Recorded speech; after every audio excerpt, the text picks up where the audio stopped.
You will stand and you will guests that are physically present and our online community. Good morning and welcome to this very epoch-making event from the school SPPG. Just for the benefit of doubt, just for the benefit of the doubt, SPPG means School of Politics, Policy, and Governance. Many of us in Nigeria probably will be asking, why SPPG? And it's important for us to get the information from the get-go. Most of the challenges we've had in Nigeria lately is the fact that a lot of people we have in leadership places have never in their life been educated on how to lead people in Nigeria, on how to speak to and administer to the challenges of the various ethnic people of Nigeria. So you just see one person jumps in and the person decides to do everything as a politician. Then SPPG thought it vital and very important to create this school to train a new generation of Nigerian leaders. So I will also use this opportunity to reach out to each and every one of us to go to your social media places, type in SPPG, School of Politics, Policy and Governance, and read up a whole lot about the school. You can join the school in the next coming academic sessions, and you could also recommend it to others.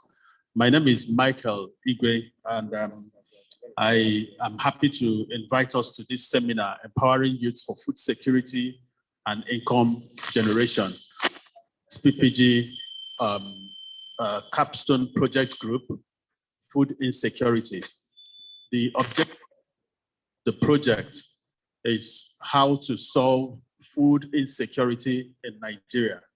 And while we are here, I'll encourage us to be very attentive, listen to a whole lot of the presenters that we have. They are going to share very critical information that will help us in fighting food insecurity in Nigeria. So, good morning, everyone, and welcome to this wonderful epoch-making event. Can we just put a round of applause for ourselves? Thank you. Thank you for coming. So, we planned at 10, but we're just waiting for a couple of our attendees to be here before we kick off. It's important for us to also notice that while you are here, there are several other people that are part of this event in the virtual space. So everything we are doing, we'll do that just to, we'll try to also carry them along. Without further ado, I will want to invite Mr. Michael to come in and take the introduction of the group and the objectives of the seminar for 5 minutes. All right, thank you, Mr. Michael. It's my namesake, so it makes things easier too. So you're welcome, everyone. Good morning once again. But I think we are too cool, so we need to raise the energy because we are trying to solve an insecurity problem. So our energy also must reflect that it's essential. So a lot has been said already about what SPPG is and why we are here. So my bit is just to probably give us some bit of context into what we can take out of our participation in this program, basically. So one of the things we intend to achieve from this program is first, the fact that at the end of this program, each and every one of us should have an idea of what we can do as individuals to reduce post-harvest losses in Nigeria's agricultural ecosystem or space, as the case may be. So you as an individual, you must be able to take something and say, this is what I'm taking away from this program to reduce the losses of food in Nigeria. And by extension, if that is solved in Nigeria, it's also extended to Africa by default. So it's an individual responsibility. I have my own KPI. Maybe if you want to probably we can do a practical exercise also. We all have our writing materials.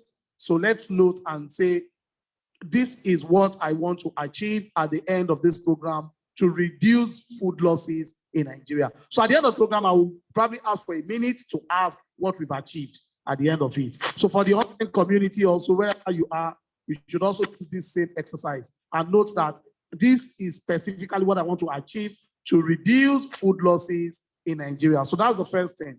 So the next other thing is we want to also introduce as to every one of us, what are the modern technologies driving and that can be adopted to reduce food losses in Nigeria, to secure food in our country and in Africa. So at the end of this program also, we would like to know whether whatever you pick from this program is actually modern to you. So we want to know at the end of the program. We'll come back to ask some of these questions. So that's another thing. So the third other thing we want to do, which we are already achieving, we are gathered here. There is also an online community who are participating in all of this. So we are showing you also that we are modern in our delivery, in our approach of driving food security in Nigeria and in Africa by extension. So we also want to ensure from this initiative, and as has been mentioned, we might not get everything from this program. We have just about a few hours. So at the end of the program, we will see how we can extend to follow up and sustain whatever has been delivered in this program. So we want to also ensure that whatever we learn in this program is definitely going to help us in preserving our food and also how we go about processing food, individuals and as people and citizens of Nigeria, and by extension, Africa, basically. And also, we want every one of us to have something to take away from this program, which is more like an incentive. So incentive could be the knowledge you will gain, could be some of the competition that we've lined up for this program. There will be competition and we have prizes to be won. So is anyone excited about that? If you're excited, please give a round of applause to SPPG. So we are not just coming here. So look out for the prizes. So we are creating competition. So things will be won. So you can also look. So those are some of the incentives, knowledge, and also tangible assets. So you are welcome once again. And I encourage us to have a great time. So thank you. I will hand over the mic now to our mentor, Mr. Michael Igwe. Thank you so much. Thank you so much, Mr. Michael. Right. So we will really want to expedite activities for today. We've already taken a lot of time. Personally, I don't believe in African time. When you say an event has started, I like to be here at the time, and I also like to keep to time. It's a social contract, and we must learn to respect that. So we will move on to invite one of our very strong hosts, Mrs. Remi Odunsi. She will take us on general overview of food security, food insecurity challenges, possible solutions to food wastages. Please, even for our members that are online, pay special attention to this. There are a whole lot of things we will learn. Can we just give a round of applause while she takes the mic?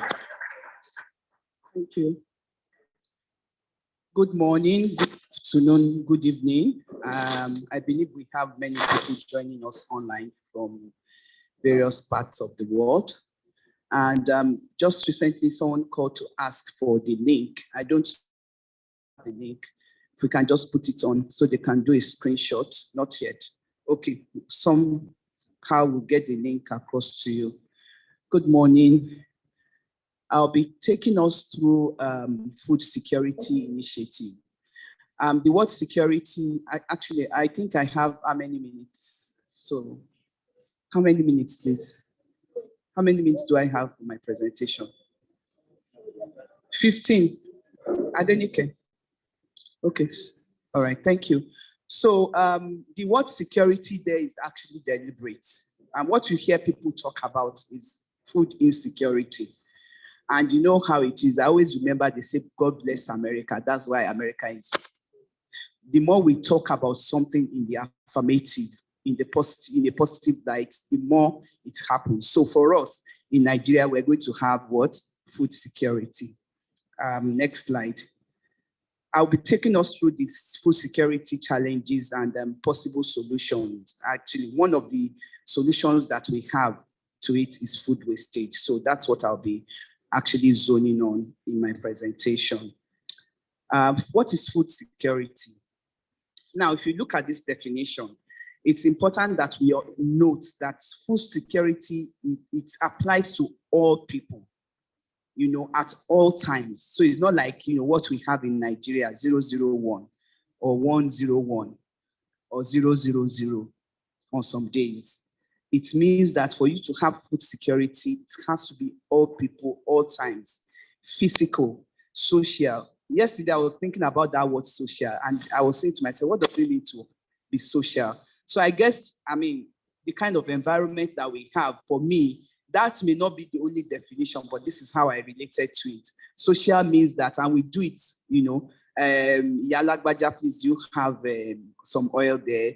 So it's not like you are out of it, your neighbor too is out of it, there's no interaction. So for me, looking at our own environment as in Africa now, not even just Nigeria, because I've had, by the grace of God, the opportunity to go through, different countries. So it's social as well, and economic access to sufficient. Not only that it is sufficient, it is safe, and not only that it is safe,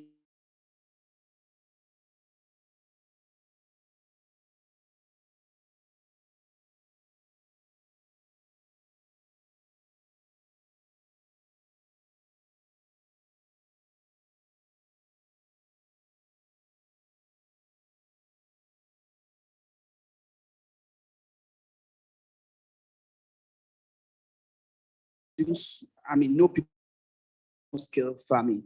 At the end of the day,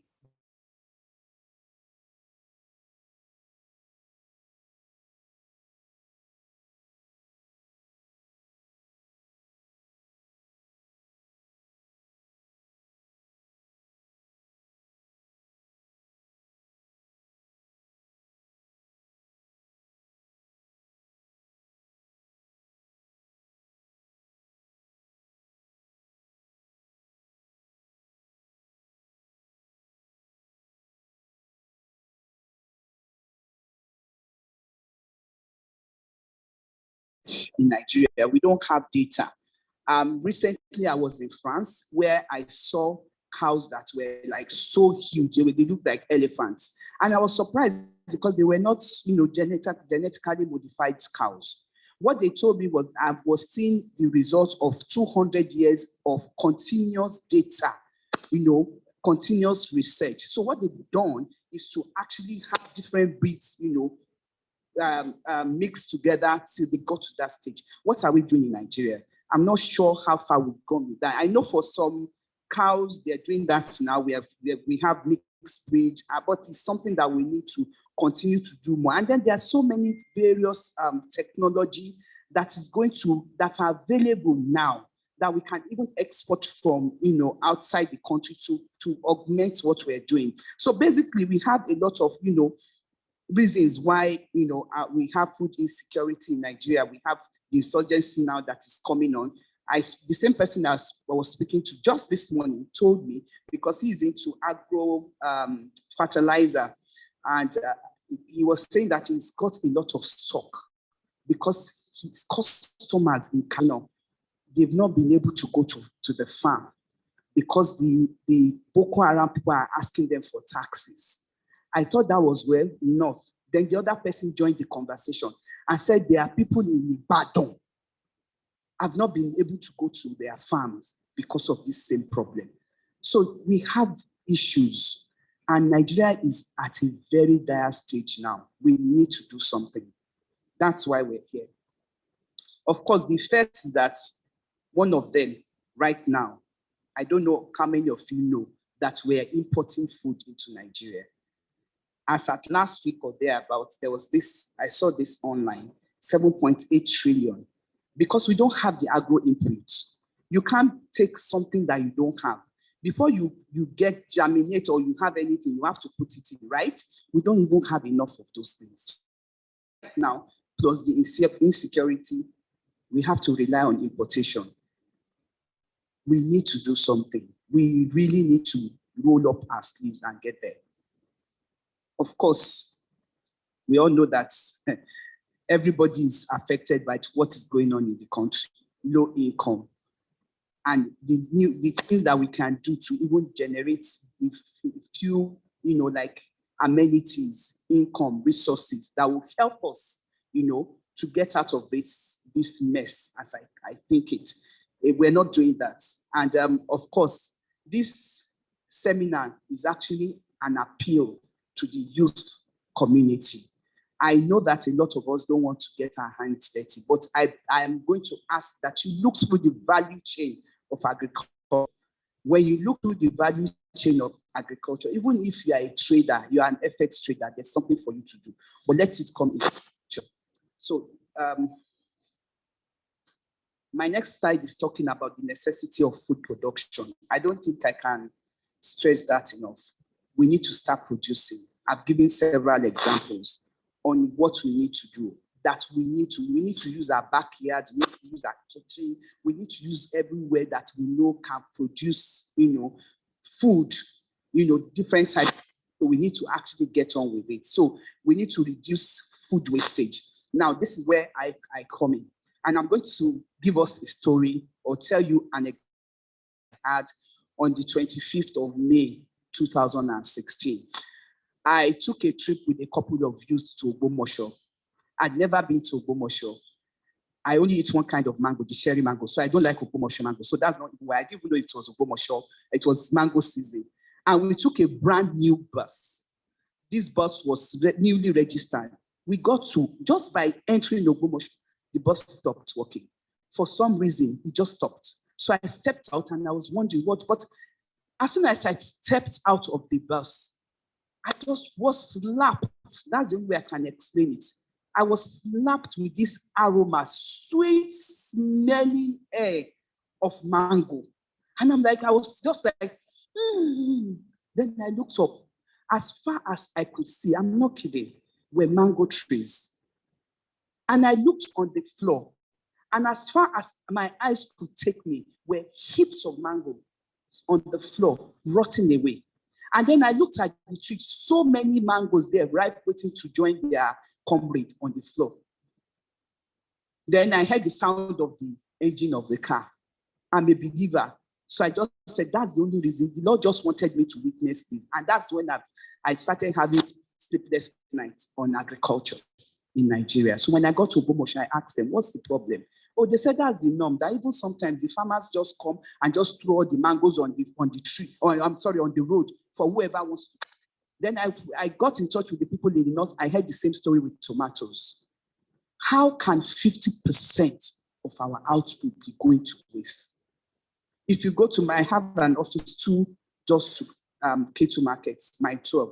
Walk into the market, you see heaps of watermelon, banana just rotting away. So we thought that one of the places to start is to stop the bleed. When somebody is bleeding to death, what do you first do? You don't start giving injections. You first stop the bleed. So the number one bleed for us is food wastage. And we're going to talk more about that and demonstrate the food wastage. So we have a lot of threats right now. We have climate change. Of course, insecurity is there. Food wastage I've mentioned, so many things that we need to curb.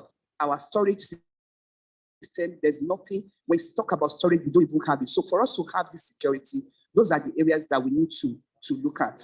So how do we mitigate the threats? We've talked about the fruits issue, vegetables. Traditional production of food is something that we are used to. We can all farm our backyards. We all farm in our offices. If you look down here, that is a cassava farm. When you finish, just stroll down. We have land here, so we are planting cassava. So it's not that the land is just sitting there idle. We cannot do, and then at the end of the day, we had very good, last year. So we're able to sell to Gari, people that are making Gari. We also have a farm where we make Gari. So it's not huge, it's not, big, but it's actually, helping out. So let's help out in our little ways. So I've talked about the food wastage, the spillage, the fact that we are not taking care of storage right from harvest. The storage issue and the preservation issue, they need to start from the harvest stage. We are concentrating because agriculture is very big.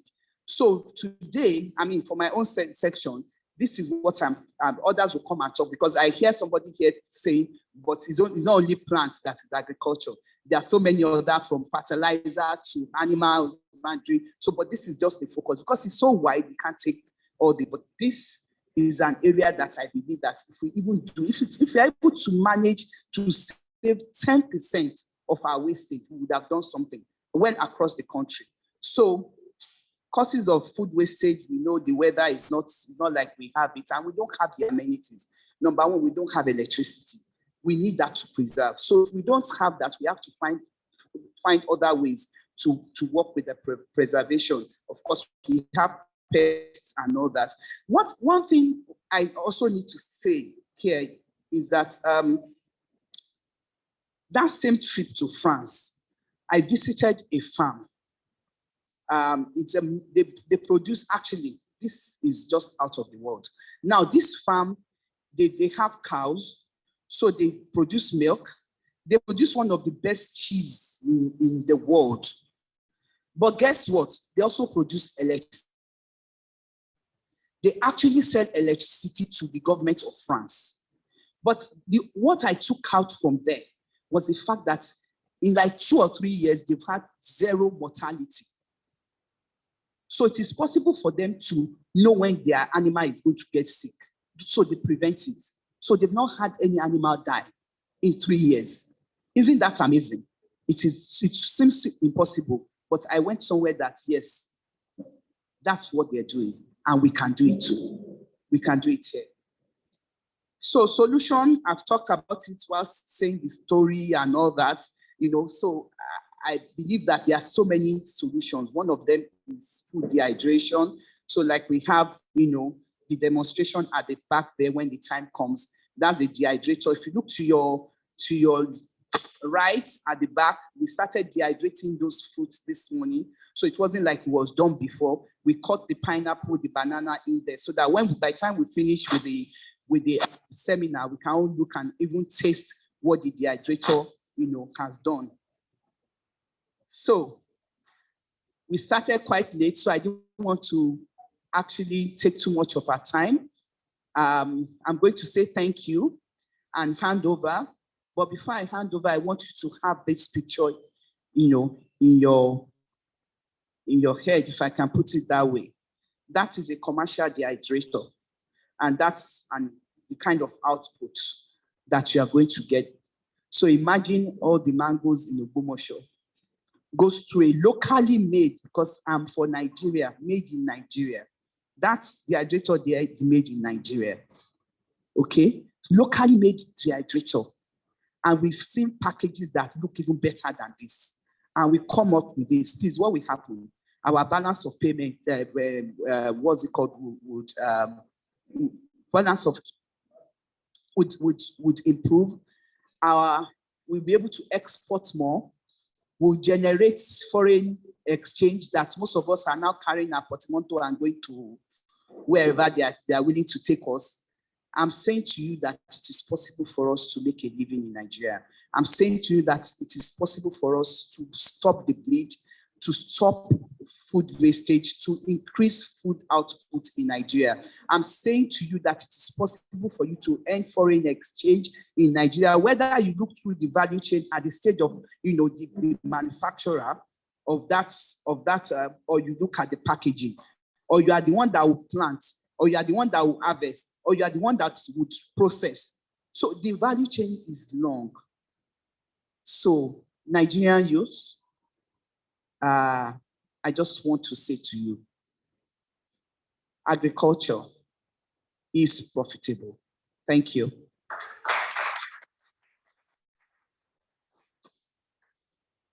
Thank you so much, Remy Odusi. Thank you for that brilliant presentation. There are certain facts that I want to share with us.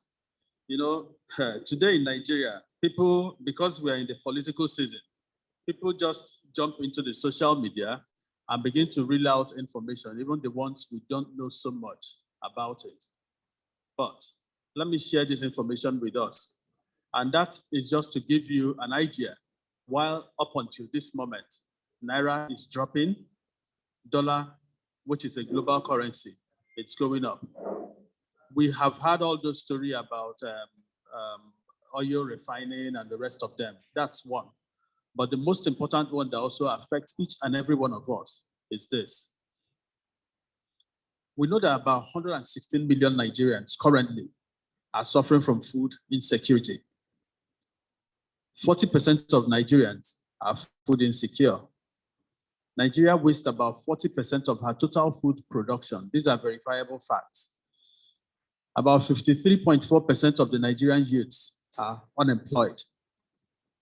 And Nigeria has about 75% of arable land, and that's about 34 million hectares of land.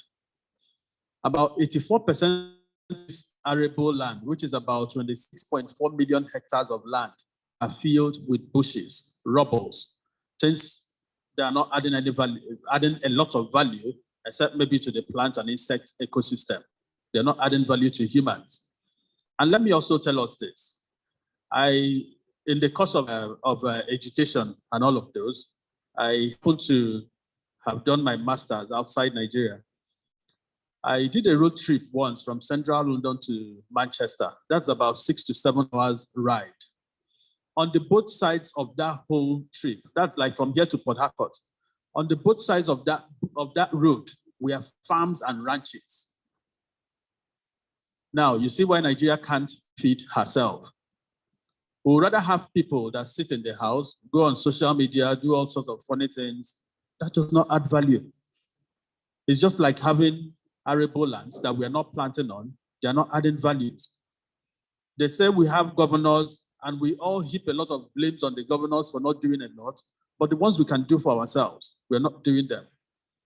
If you look down and if you look around, you probably will have family members, uncles, relations that have protected land. I want to emphasize on the term protected land so that you don't cry when you use your lean resources to plant in a place, grow crops or whatever, and then some people just come in and destroy all of those. So the very first challenge I'm going to give everyone here, including the ones listening to us on the virtual space, reach out to our family members that have land that are fenced. And let us try to see what we can do from there.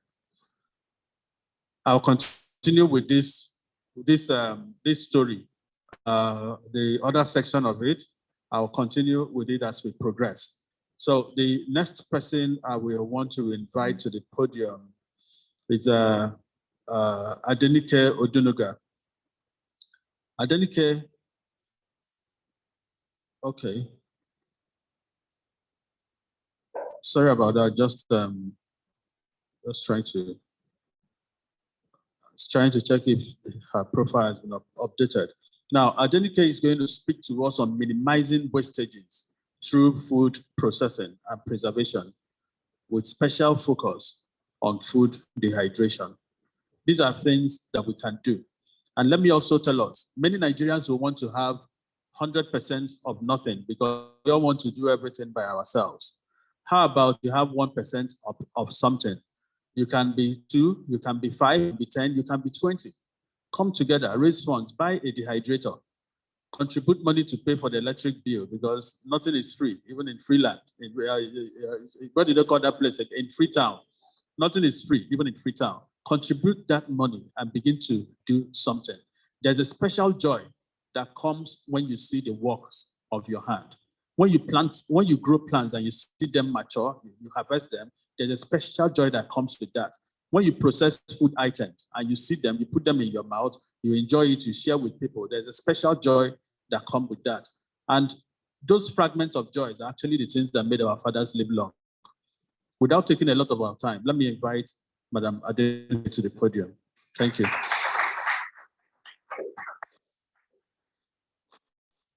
Thank you, Mr. Michael. You're all welcome. Those online, Thank you for responding to our call. And it's a national call to food security. I tell you, if you don't eat, I think there is a certain number of days that if you don't eat, you are going towards the other side. But Nigeria, unfortunately, with increasing population, we keep playing mouth service or lip service to food security. We've been very, very food insecure. In all of my journeys, trying to see how I can help solve this problem, I met a white lady, and she was so magnanimous. And she told me, you people should be dehydrating food. That was the first time I heard about food dehydration in terms of modern technology. And when I looked at it, when I studied it, I saw that this can solve a lot of our problems. Actually, about 50% of what we produce is wasted. How do you talk about that? That you are saying you don't have enough, but what you have, you waste 50% of what you have. And I don't have to say it too much. Yesterday, I bought a piece of pineapple at 500 naira. If I go to my 12 or K2 today, I will see a lot of pineapple, rotten ones that are heaped up and not taken back to the farm as some other wise countries will do it. They will be thrown into the incinerator and wasted. And so we're talking about serving food, preserving food. I had a sticker done some years ago, and I wrote it was wise nations produce food. And even in the global balance, they say if you cannot feed your people, you are a have-not nation. So forget about the Yoma Jeep, the whatever, all of the names of the big cars that we celebrate in Nigeria. That is why you will not be respected outside of Nigeria, because they know you are poor, you cannot even feed well. I've been to Thailand in terms of countries that produce a lot of food. When you see students in Thailand wanting to have their lunch, you would think that it's a buffet or something, different things, and they eat very well. So we want to ensure that Nigerians will eat well. If you eat well, you will become a star because you will think well. We cannot all run out of Nigeria. So I encourage us to just look at this solution. Why do we need to preserve food? A lot of what is produced at harvest time, you produce surplus at harvest time. You see it during harvest time when you want to buy 10 naira okra, plenty is given to you. 100 naira vegetables, plenty is given to you. A few months later, when you want to buy, you will buy 1/5 of that. It doesn't make sense. One of the reasons why we need to preserve food is to hold food over time. They call it, it's a special holding, special gap. You bridge the special gap of food because food comes in season. Of course, there are countries now where technologies have evolved so that you can produce food all year round, but we have not gotten there. So like Mrs. Odusi was saying, the immediate thing is to first of all tackle the immediate challenges. You have already produced. God has already brought the rain. How else are you praying to God to feed you when you are wasting what you have produced? So that surplus is one of the reasons we must preserve food, so that off-season we have food available. Then the logistics of food distribution, especially in Nigeria, expose a lot of food to wastage. Do you know that on the farm, the farmer will harvest before he will get a truck to come and help carry the harvest? Some will be wasted. In fact, before the farmer is able to go to the farm or get to the farm for harvest, some foods are already getting rotten because there are no storage on the farm. He is and expecting or is trying to get to the town, and some food is already getting rotten.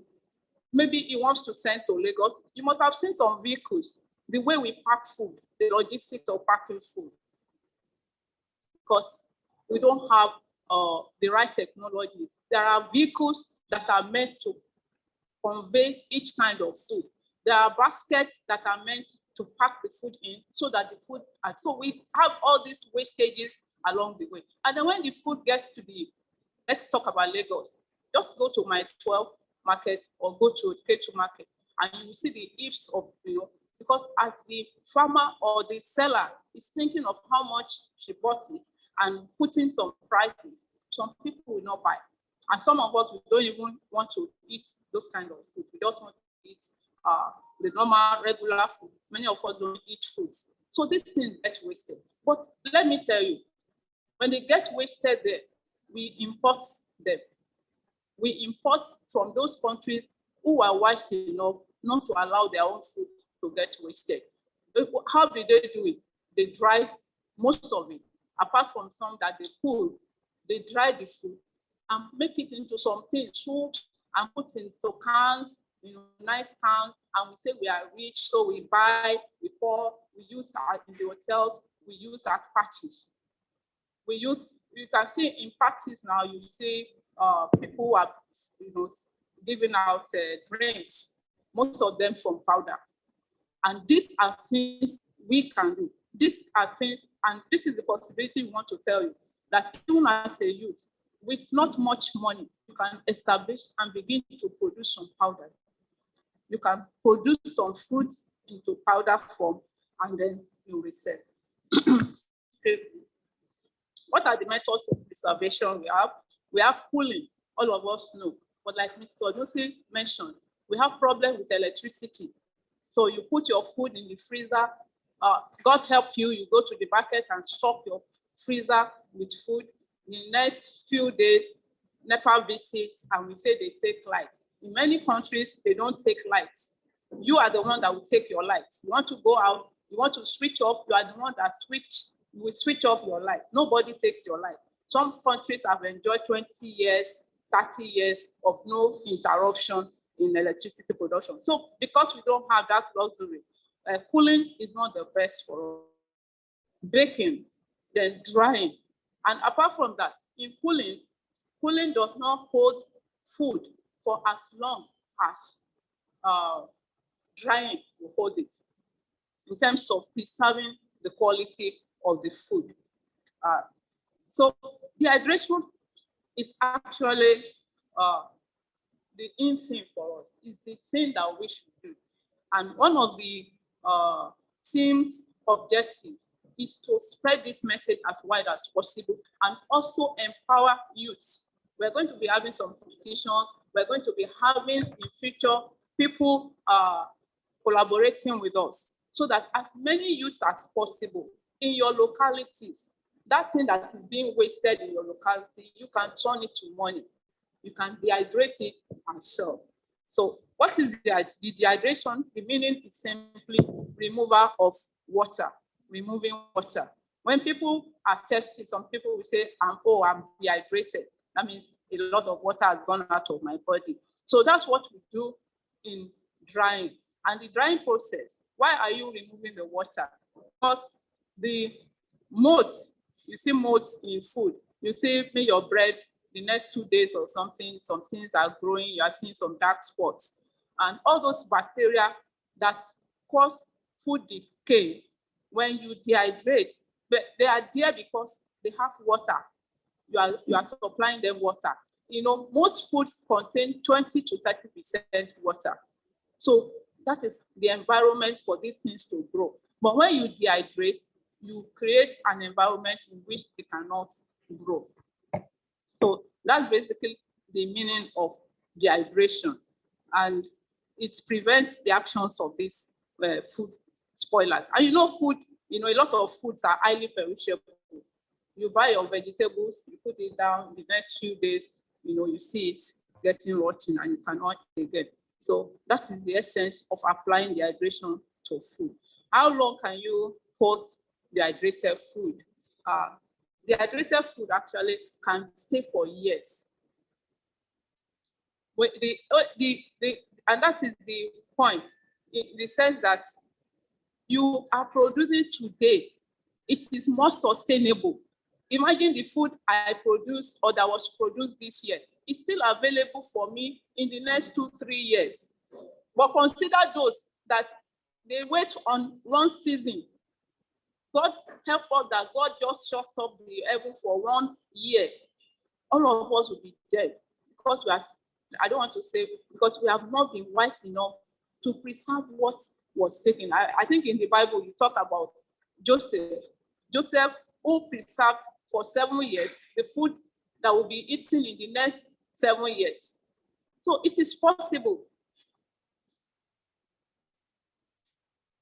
So it can last for long, but you also be careful to store it well after dehydrating.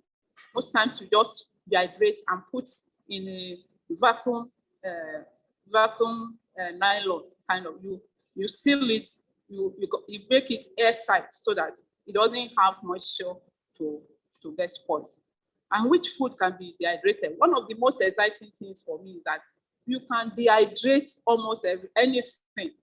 The only one I've not tried is watermelon because it's so watery. But I'm sure if you are able to press it, take it through some, so that you reduce some of the water, you can still dehydrate it.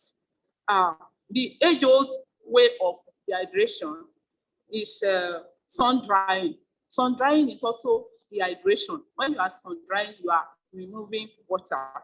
But that has a disadvantage over the modern method of you putting the food in a controlled environment. The essence of the difference is that when you are sun drying, you are not able to allow heat to get into each product, each of the food material evenly. You are turning, but you can never know that, So after a while, you can still see molds forming in the dehydrated food. But when you use what we call dehydrators, these are machines, that are done, you have some, powered with electricity, powered with solar, powered with gas or charcoal. When you use that, you are able to control it because you spread the food thinly, and you also, the temperature is controlled. You cannot control the sun. Even if it will go high, maybe for 1 hour, then so it's varying. But in the dehydrator, you put it that you want to dry this thing at 65 degrees. It goes on for this number of hours. The only snag also is that you are depending on NEPA, but you can also always continue once, and you can use your generator to dehydrate. So the benefit is just so much.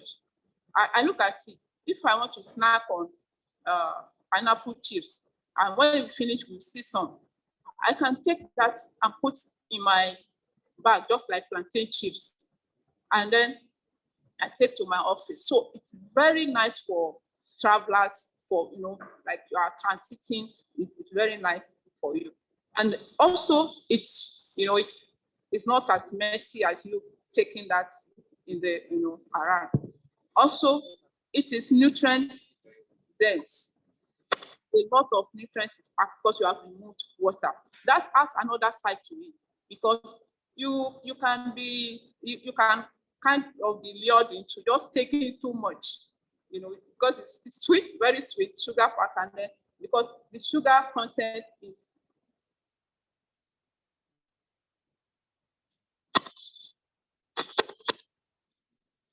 okay.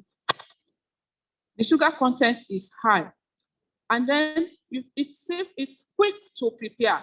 Like when you dehydrate your vegetables, I would say something also on the other side of that. When you dehydrate your vegetables, imagine you rushing back from work and you just need to eat dehydrated pepper, dehydrated vegetables, dehydrated meat or fish, and here you go, you just pack everything together, you have food. Yes, some vitamins might have been lost, but you can always supplement. But compare that to not having anything to eat. So that is just the disadvantage in that.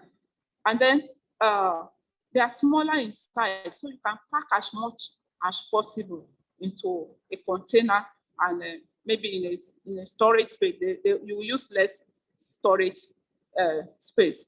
Rich in vitamins, they are rich in vitamins. Many of the vitamins are not going to be destroyed when You have the enzymes, the fatty acids, the antioxidants content is still retained. So people have looked at the benefit. There's been a lot of research, and one of the things is that it even reduces the risk of cancer. When you dehydrate your fruits, the fiber content is high. So many of us, we don't eat enough fruits because of some of the and vegetables, because of some of these inconveniences, especially the people in the city. Imagine you closing at 9, then you buy vegetables on the way and you want to start, so you just look for something else to eat. But so the dehydrated foods and fruits, they have a high fiber content. So they help your digestion. They help in your digestion and also to increase your energy. I'll just go through, and it lowers the risk of food poisoning because some heat has been applied to that food. I won't talk about the risk yet. Let me look at. Then the thing is that when you dehydrate, there's also what they call rehydration. When you want to cook, you put into water. So you are now again infusing water into it so that it kind of softens up before you put it in your stew. There's so much advantage to this. And I tell you, what can you dehydrate? You can dehydrate pepper, onion, fish, meat, fruits, vegetables, herbs, just about anything that is food. You are going on holidays, instead of relying on your freezer being stocked with your food, and you don't know when NEPA will come or PHCN, you just say change of name, no change of habits. But if you dehydrate, you can everything in stock, you can just dehydrate and pack in seed nylon, and that's it. So the potential risk is overeating it and getting too much of what it contains, especially for some people with health problems. So thank you. We'll wait for questions later.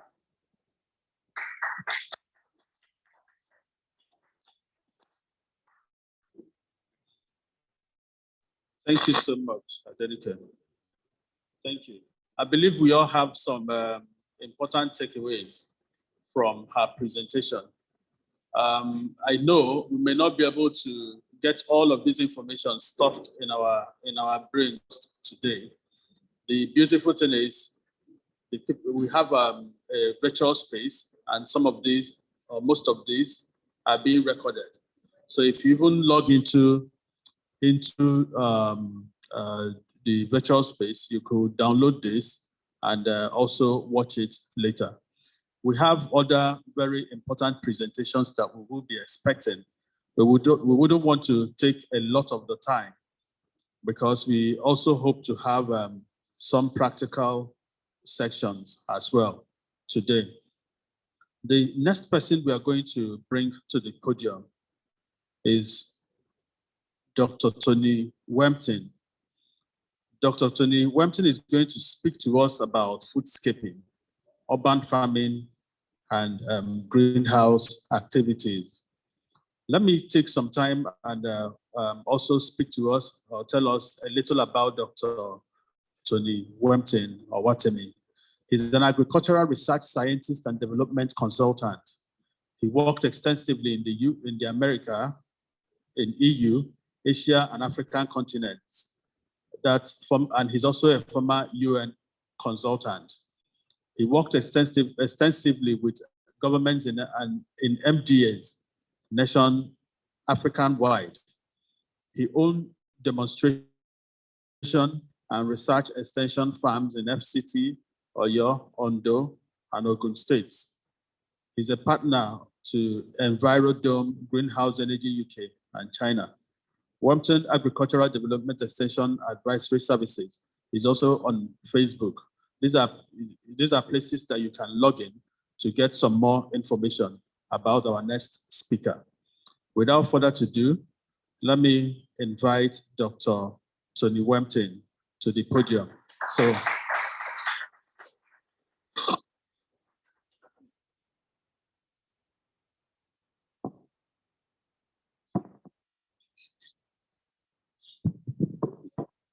Good morning, ladies and gentlemen.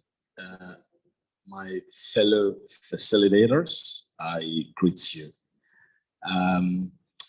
Actually, a lot of these things has been said, so I'm just gonna rush through the slide, and I'm sure the photos are just good enough to tell some of the story. Let me start by addressing the very right issues, because all the speakers have come and they've highlighted all the challenges and talked about solution. But I must ask, one thing is, individually, are we determined to change the narratives? As Nigerians, are we determined to change the narratives?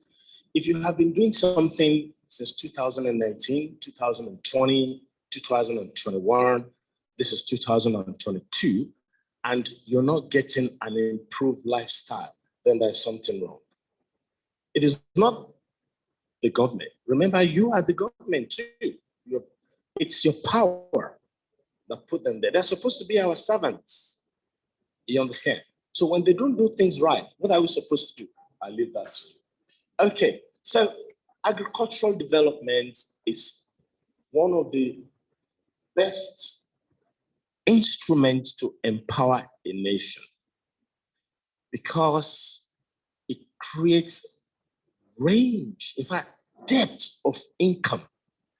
It helps employment, especially the poor generation. I'll tell you something that I did in Nepal. Immediately after the tsunami, they had problem in Nepal. Food was difficult.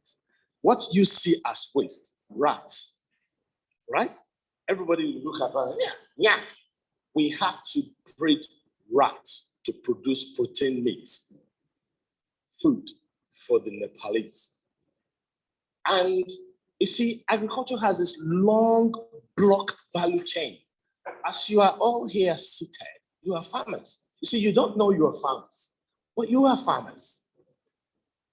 Some are into production, some are into processing, some are into selling, some are even into value addition. You see it as you go along. Look at this photo there. We are all farmers. In fact, a guy who has his bike, boom, boom, boom, and the box behind is a farmer, because it's creating a link between that farmer, his harvest, and it's bringing it to your table. We talk about farm to table. Okay, next. So, like I said, you have land purveyors, you have agricultural architects, you have forestry and estate purveyors. They are farmers as well, because if they don't make land available to you, you cannot plant. They are farmers. And there are people who have gone into university specifically to learn those things in the core area of agriculture. And then you have the seed production. We have seed banks, we have seed merchants, we have agrochemical manufacturers, fertilizer, biofuel production, not excluding the marketing of all those things.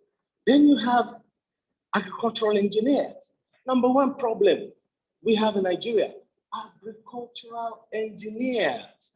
How well has the government policy linked up with universities to produce quality? Did you hear what I said? Quality engineers who can come out and stand on their own and start manufacturing simple tools that will help the farmer from breaking their back. Not cutlass and hoe. In China, you can stand and send a robot to do weeding for you, manufactured by students in the secondary school. We'll get to that later on. Then you have agriculture. For some of you who are saying, it's because I don't have land. My father don't have generational land that he left behind. Agriculture. Plus the latest one that is the craze. Now look at this. Does anybody know this? Do you know what is this? Huh? Maggots. Huh? No, that is maggot from rhinoceros beetle. If you are going along the west-east coast, the Niger Delta, you see this? Ooh, it's money. And do you know something? You can produce them in your backyard. We have our farm at Iowa producing this from black soldier ants as well, and cricket. It's 1 kilo of this. Imagine how much this will go for. I will test you. 1 kilo of this larvae, how much do you think it goes for? Just curiosity. Is it not insect? How much do you think it goes for? 1 kilo of this is 11,500. That is money from your backyard. This you can do from your backyard. This, let me kill you. I have a friend in Lekki. I went to his, I saw this big, and he put ornamental fishes in there. And I said to him, already you're wasting money. He said, how? I said, remove all this shit. Put some catfish. He said, catfish? I said, don't worry, I'll tell you what to do. You see as you go along. Now, from his parlor, I'm not exaggerating, from his parlor, every 6 to 7 months, he sells adult catfish from his parlor. So you can do it. It can be done. Next slide, please. Thank you. So you have a long chain, and that is why we are telling you that the best thing to do is to start what we call foodscaping. Foodscaping is the modern way of making money. I say modern way of making money is, you see the pot of flour in your house, a little bit of amaranthus, a little bit of nectar, and your flour. And then the water, some of us, we have tap on our wall. Very simple, just in the morning, give them water and go to work. And it's so amazing. Nature will respond to you. What you do, what you give to it. And imagine the amount of money you'll be reducing when you can buy a wedu from your own backyard, when you can buy a fork from your own backyard. And next slide, please. I will show you something that might blow you. Chairman, please. Hello. Okay, when they find it, I have a lady next door to us in Abuja. This is the backyard farm. It's a garden. In fact, let me call it garden because it's under 2 plots. There is nothing of living organism that is not here. Whether you call it snail, whatever you call it, from a very small plot of land. And you see, I don't want us to keep going back to those narrative, government has not done this for us. It's fact. Government have not given us electricity. It is fact. Government has not done anything about our own. We know it has been since 1960. So you understand what I'm saying? And the government is not helping the people. Banks too will take your money. They will not help you. Sorry, sir, if you are from the bank. Next one. You see, because they call it risk capital investment. Those are the ones that are killing the capacity and the interest in our youth to do what? To go into agriculture. But I tell you, there's a way around that. Because now we have youths who are pulling their resources together, working together in cluster and putting government to shame. I have a very small cooperative of 25 youths in Itori, in Abeokuta. They went to the ballet. They borrowed 5 acres. They said in 5 years, we will return it back to you. But lo and behold, the 5 people that started have grown that big land beyond 5 acres, sir. And you know what they are doing? They are producing quality, when I say quality texture maize to Nestle. That maize doesn't stay in Nigeria. You see, that's another problem. They come, they harvest it, they do what? Because they know quality, they take it to their own country and they give you the rubbish golden loan. We can do it through the power of what? Strategic partnership. It is good that you have come here today. Next slide, please. It's good that you have come here today. Please, I'm begging you, I don't want you to just come, listen, go back like you have done in many different trainings. SPPG team, I'm really very grateful to you guys for putting this wonderful seminar or workshop together, because I'm believing that everybody seated here now is an angel of agribusiness development. Please, even if you don't make use of what you have had here today, tell somebody else who might have the opportunity to do what? To produce. These are rabbits in the backyard. Next, please, let's go, because I need to show you something. Now, I mentioned that everybody is a farmer. Now, this is a very small supermarket. This is not in Nigeria. This is our partner supermarket in Benin Republic. All this supermarket sell is fruits and vegetables, and they are farmers.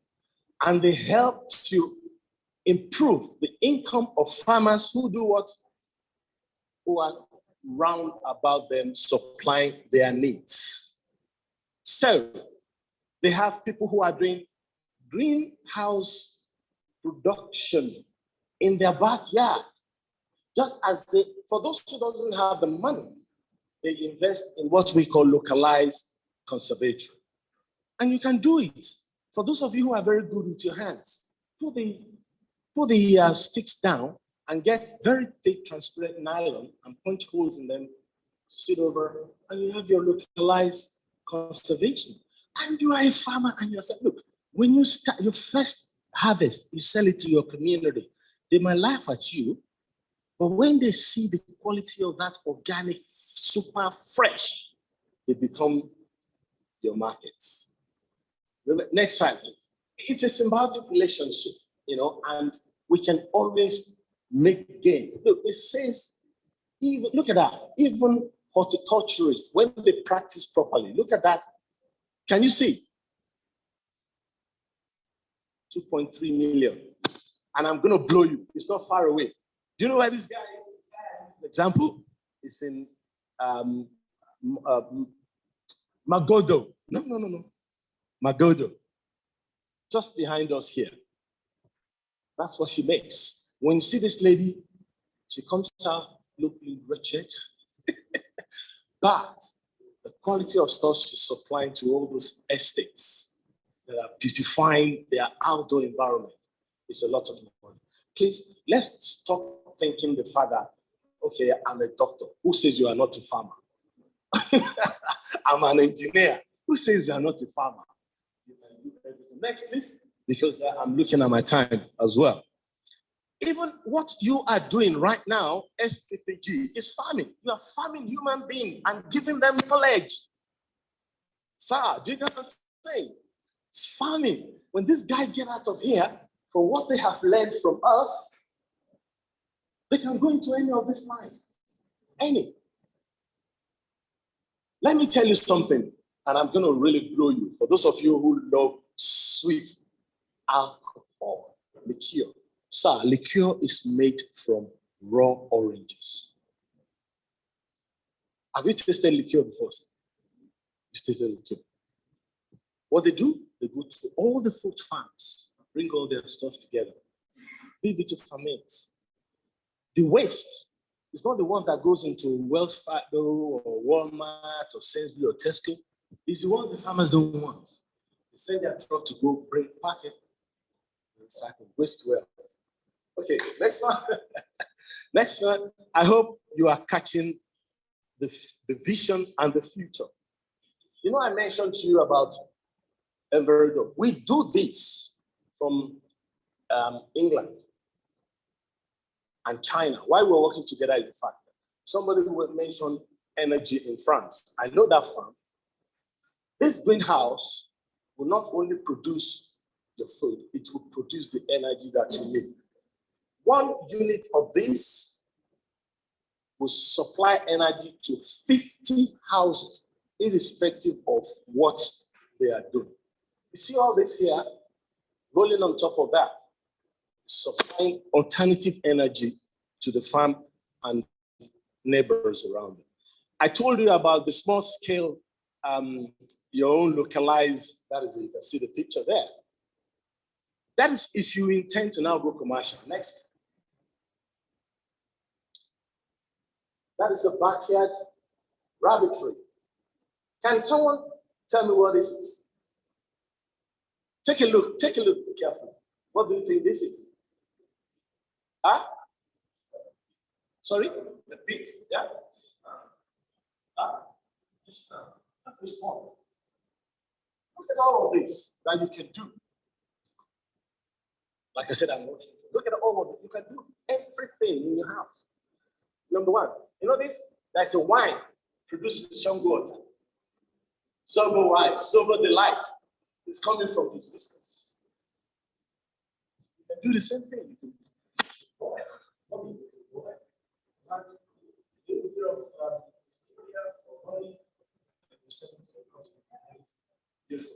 This is a localized one. Anybody, little change can do this. It's just toppling and look at the wood holding the water in place. So we mean 200 pieces, 500 pieces fish in 7 months. You are what? You're rich. You're selling. Now, I'll give you a little story on this one. This lady, I think she did geology. Geology something, but it's not just ordinary geology. And she doesn't have a job after a long time. So the mother said to me, Doc, your sister. I said, well, is it Felicia? I said, okay, Felicia, what's the problem? She said, she's been writing resume, sending to these people, all the civil number. I said, Felicia, are you ready to help yourself? She said, yes. Okay. It's somewhere in Cocoa, in Delta State. I said, Felicia, you do me a favor. You go with mommy to the market tomorrow. I said, no. I said, okay, you want to make money. You go with mommy tomorrow at the close of business, when all the ones they have to sell and the waste, you will bring back home the waste. She said, to cry and quack. I said, that is what you will do. I remember I told Mrs. Adenike this long time ago. I said, Felicia, that's all you do for me. I said, please, okay, you bring it, come for me. So she went with mommy, came back with, gosh, sir, you know how it is in the Delta with fish. She brought all the fish, and I said to her, put it, we'll smoke. We smoke the fish, we turn it into powder. And I said, now you are making your money. Felicia said, how? How am I going to make money? And I gave her the number to a poultry farmer. I said, go to that farm, go and tell the man you have fish cake. The guy said, oh, in Nigeria, where can you get fish cake? Don't waste my time. Where can you? And I said, the man said, make I bring that more. I said, tell the man, say that bag, now 75,000. Sir, this was 3 years ago. The guy said, go out and bring everything that you have. Lo and behold, today, Felicia runs her own fish mill. And what is she doing? Waste from the market. That's where she's making her money. I learned from the mother last year that those people now want Felicia to pay. No longer for free. Okay, next slide.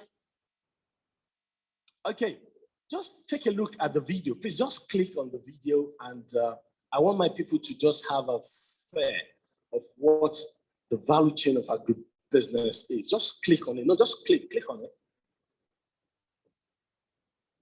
I wanted you to see all the different types so that going away today, you can make up your mind which particular enterprise you want to start with. Is it fish? Is it snail? Like I said to you, they are all enterprises that it's not playing, is it? Oh, what a shame. Oh, I wish I could show you. Anyway, we're talking about them. All these little enterprises that you can start without saying you are waiting for daddy or mommy or uncle and whatever to go ahead. Anyway, let's go to the next one. Don't worry, we'll be talking about it. Let's go to the next one. It's just an opportunity for you to build your own door if opportunities don't come knocking. So that members of your community will do what? Will come knocking on your door. I want you to look at this. What does it look like? Ah, beautiful. It's like some people have experienced it. Have you? Okay. This woman started with 50 bags in her backyard. Now she's producing 100 to 250 yam tubers every year.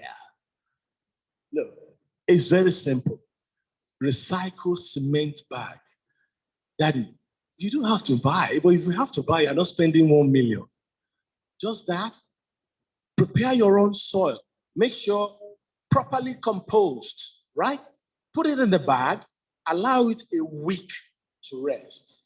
That is the trick. Allow it a week to rest. Then get your yams. You see yams set. Look, this is another one. Mushroom in your backyard. This is gold. This is the current gold in Nigeria now. If you go to Lekki, ask them how much they buy this. Per kilo. Mushroom. Okay. Next one. Next slide. Come on. Michael is. Okay. Now, the next thing is this. Value addition. You can allow the ones producing to produce. Do you get what I'm saying? Whoever is a farmer, a fish farmer, let him produce. Crop farmer, let them produce. You go, do what? Buy. And according to what Mrs. Adine here told us, get a simple machine and dehydrate and add value. Turmeric, and this is ginger. Just this here is 3,000 naira. So 3,000 naira, if you sell in a week, how much is that? Good mathematician here. 30,000. In 4 weeks, how much have you made? Which job is paying you that? Please, sorry, which job is paying you that? Because any job that you say is paying you that and above, I will calculate transport. Yes, Daddy, you are right. Transport, feeding for the day. By the time you remove all of those, what you are left with is 70,000. Madam will tell you it's not enough to cook soup. Bread, is it the 75 kilo? I don't know which one. It's now 1,200. Daddy, am I lying? So please, get ginger, grind it, like Madam has said, dehydrate. Put it in that beautiful plastic, put your name in it. Are the fruits. Do you remember? You have eliminated production. All you are just doing is adding value. And you are the one that is making more money than the farmer. You see that Ogbomoso story that Madam and Mrs.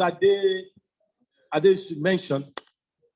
With the lega of the community, we are changing the narratives. Fiber is going to livestock industries, juice is going to supermarkets, and the dehydrated, the inner cortex of that is going as a mixed fruit. It's happening in the Ogbomoso, as I tell you. Next one, please. Next one, Mr. Michael is looking at this time. Next one. Okay, now this is the case study of one of my clients far away in Mali. The father said the son is fed up because the father is a local council chairman. This boy, is he trying to load? Okay, let me just give you, that boy bought a small parcel of land for tomatoes. Profit, paid the landowner, put the profit to acquire extra. Today he's got about 25 acres and is it's only 22 and is one of the richest young farmers in Bamako. Okay, it's fine. I'll show you more of that as we go along. There is a very important slide I want to look at this. Mr. Davis, you're welcome back, man. I was making reference to your mango. Let me see the first slide. please, if you don't mind, just go back to the first slide. I just want to show the people something. So for the young entrepreneurs here who wants to do clean agricultural business, first one, the very introduction. Okay, I want you to look at this. This and this. Does it make sense to you? Young boys and girls among, huh? What is this? What is this? Huh? Okay. Okay. I'll tell you. This is yam chips. This is plantain chips, right? This is chicken. Coming from where? From a kiosk. Now, look, listen. And some people will tell me they're unemployed. They say they're unemployed. The guy who is doing this in Lekki already has 16 outlets. He started in 2019. Now, you'll find this in Surulere. You find in Shango Tedo, Coca. It's in Alaba. The guy is going places. Listen, it's yam for crying out loud. It's banana for crying out loud. If you follow this, the style of our aunties, buy when it's cheap, process it, put it in the freezer, or dry it. When the prices have gone up, bring your own out. Put water, rehydrate it, fry, and you are still selling your this and chips. And at that time, if one pack is 1,500, they will be forced to buy for 2,000. That is creating employment for yourself. Okay, let's just rush through, please. I think I'm taking your. Let's rush through.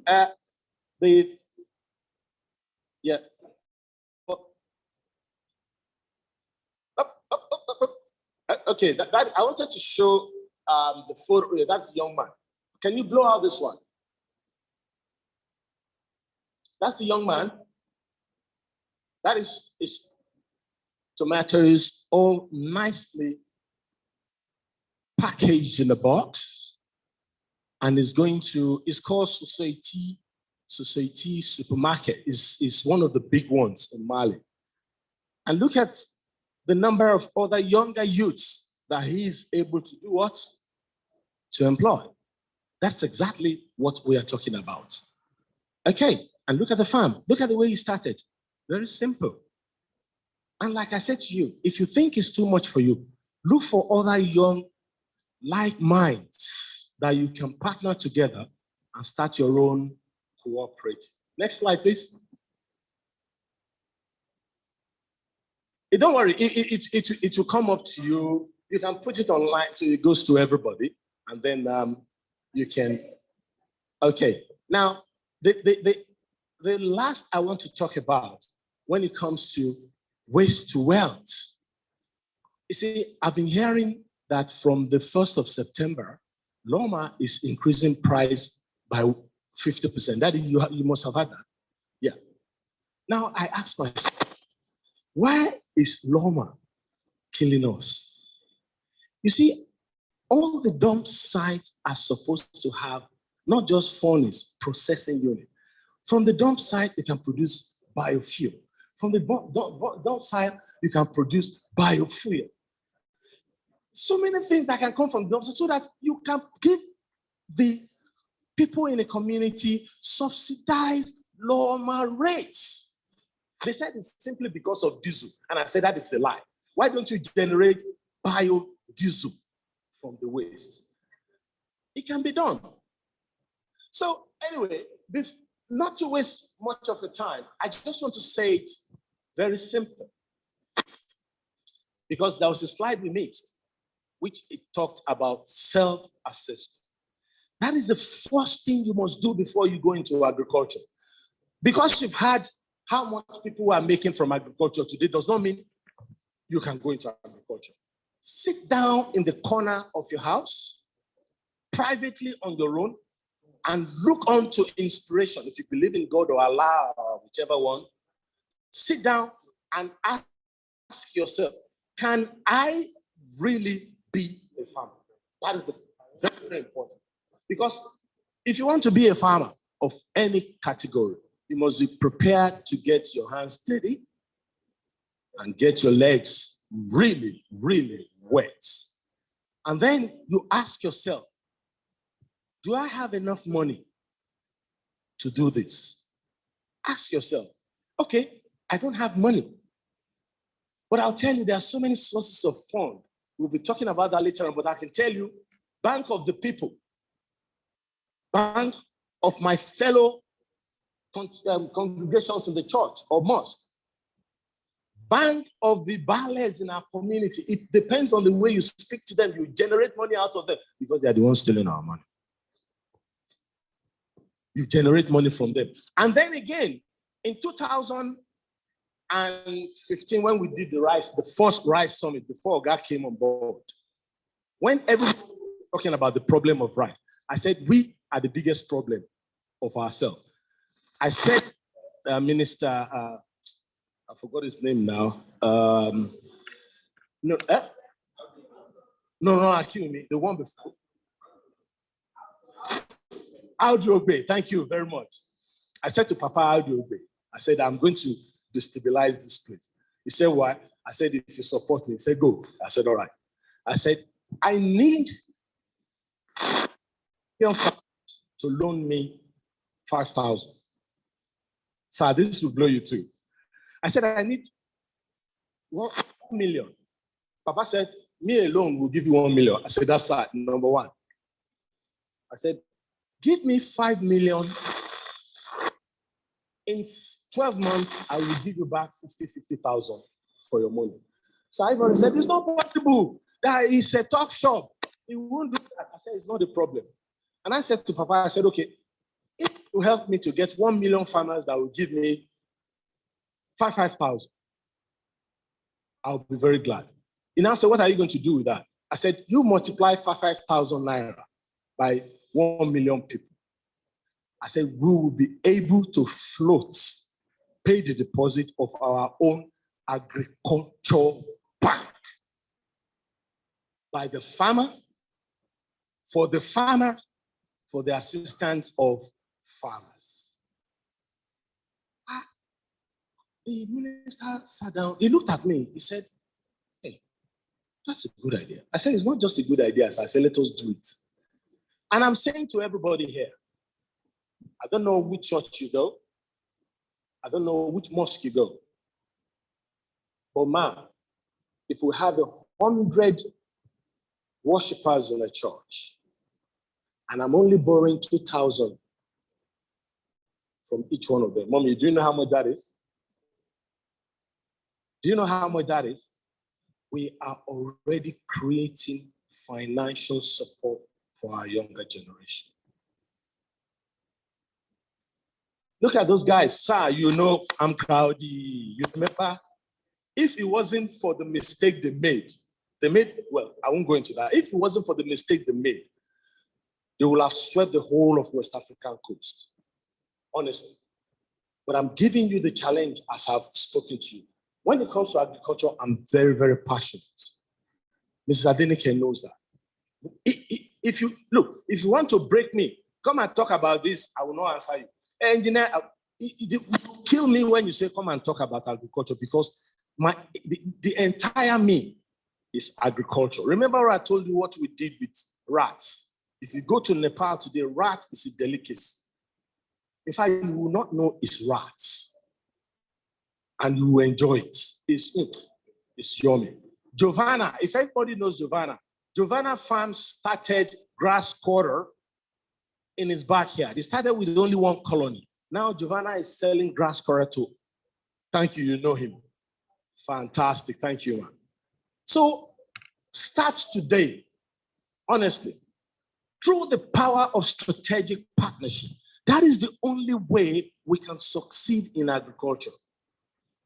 My professor emeritus, when I was at A&M, don't worry, so I'll be finished in 2 minutes. He said, feed a man. He said, feed a man, give him quality food. You control his time. And when you control a man's time, you control his destiny. If you see what is happening in China today, it's because they feed their people, they control their time, and a Chinese man will die for his country.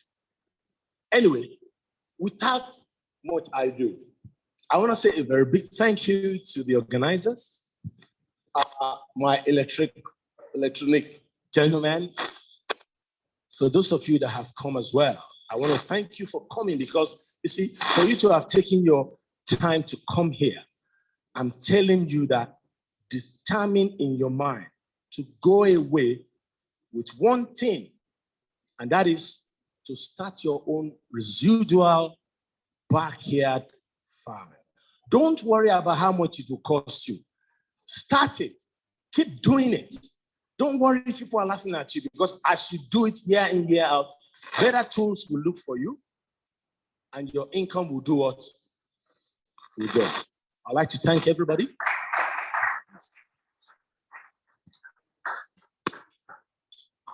Thank you so much, Dr. Wempton. Thank you so very much. That's a very brilliant presentation, and we totally do appreciate that. Can we give him another round of applause?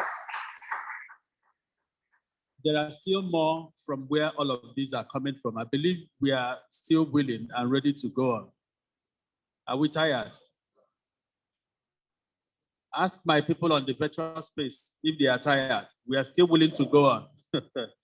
Now, we know some of the challenges we've had in agriculture. One of the key challenges is unavailability of land. Most of us probably don't have a plot of land. We don't have an acre. We don't have a hectare to do all of this. But the truth about it is this: technology has changed all of those things. There's what they call smart farming these days. And I know every one of us will want to listen to that. How smart can it possibly be? How can you possibly farm, generate so much without land and all of those, without so much land and all of those? And we have a team here that is going to make that happen for us. So please, like always, continue to be attentive. Just before I introduce our next speakers, I want to quickly just go through something that should, just hold on, something that I think is important for us to know. I tried to say it earlier, but after a while, I just relaxed. Sorry. Anyway, I think we'll just proceed. I want to introduce the Odukoyas, Mr. and Mrs. Odukoya. This is a man and his wife, I suppose, that are into agriculture, various phases of smart farming. It's something we all will want to listen to. I've pleaded with them because if they decide to give us the total package, we may not live here today. So I've pleaded with them to just give us a summary, an introductory class. Now, for several other people that will be interested, in doing getting to know more, we will still give you opportunity to reach out to them, and we can still support, possibly to create another avenue where we can get more detailed information. I want to use this opportunity to recognize a number of our invitees on the virtual space. Some of them are people that just registered like yourself in various parts of the country. Some are our fellow students in the SPPG. And most importantly, I want to recognize the presence of our dean, Dr. Anip. Thank you, madam, for finding time to attend. We totally do appreciate that. So, the Odukoyas are great farmers, and they have practiced different types of agriculture, and now they are into what they call smart agriculture. They are organic farmers and produce many exotic breeds right here in Southwest Nigeria. Now, they have taken a place in Southwest Nigeria, and I know several people here Even the ones in the virtual space are outside the Southwest. So if you listen to them, you listen very attentively, you could also cover your space. The sky, like they say, is too big and everybody can get a space. The Odukoyas will be speaking to us on smart agriculture and organic animal production and processing. They will also speak to us on organic crop production, vegetables, fruits, spices, and herbs. I'm just going to plead, if it is possible, let us try to reduce the time because it's huge. I have an idea, the package they have come with. So without wasting a lot of our time, let me invite to the podium Mr. Odukoya to kick off the Smart Agricultural Lecture. Thank you, sir.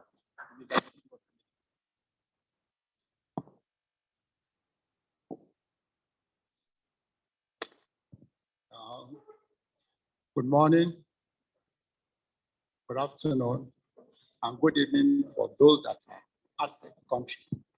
I'm Mr. Ayo Odukoya. I'm a corn farmer, and that's my wife, Mrs. Odukoya. You made mention something where you were talking that whether I'm a banker or something. I was a banker. We were bankers. But we resigned from the bank. I resigned from the bank 1997. I went full into business. Of course, the business is agriculture anyway. We started this agriculture since when we were in the bank, we were working and we were practicing farming. We started in a rented apartment. Even in that rented apartment, we have various aspects of farming. We grow our vegetables, we grow our food, we have animals, we have goat, cow, even chicken in that rented apartment. So it's not going to be an excuse for you that, oh, I don't have my land, I'm in a rented apartment. It's not an excuse. If you really want to do it, you can after this talk. So we are organic farmers. Though we didn't start as organic farmers, but we later chose to be organic farmers. We are organic farmers. We have our farm at Orilemo by Shagamu Interchange. That's where our farm is. We actually started with a very large extent of land when we were at Akinale, very close to Wasini. Then we are producing so many things. But when you talk about smart farming, and we're considering our age, traveling from Lagos to Akinale, Wasini, almost on a daily basis, no, we can't continue this. So let's go to smart farming. So acquired this land at Orilemo.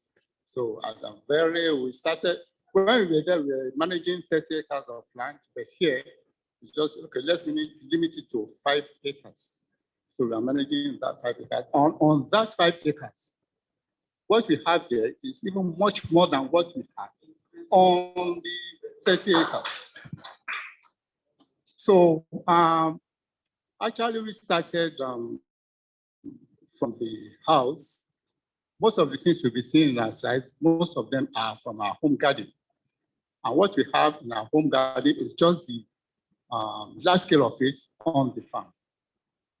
When it comes to animals, because so many people are producing vegetables, crops, what are the best? We don't look at the protein. So, okay, let's start with the protein. So I love animal husbandry anyway. She is more into arable. So let's say, okay, let's start the animal production. So from that way, well, if you're looking at it, this is just a common thing. Yes, it is common thing, but when you blow it and give it that radiation, you know that it is not just common the way you're looking at it. It's like,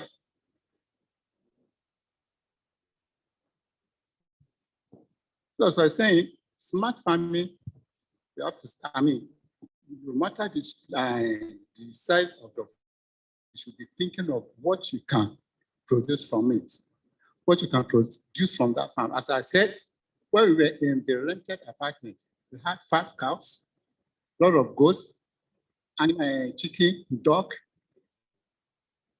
even slave farming in rented apartments. And we were not disturbing the neighbors. No neighbor had ever come out, please, you are disturbing us, because the way we manage them, so it's quite interesting. So,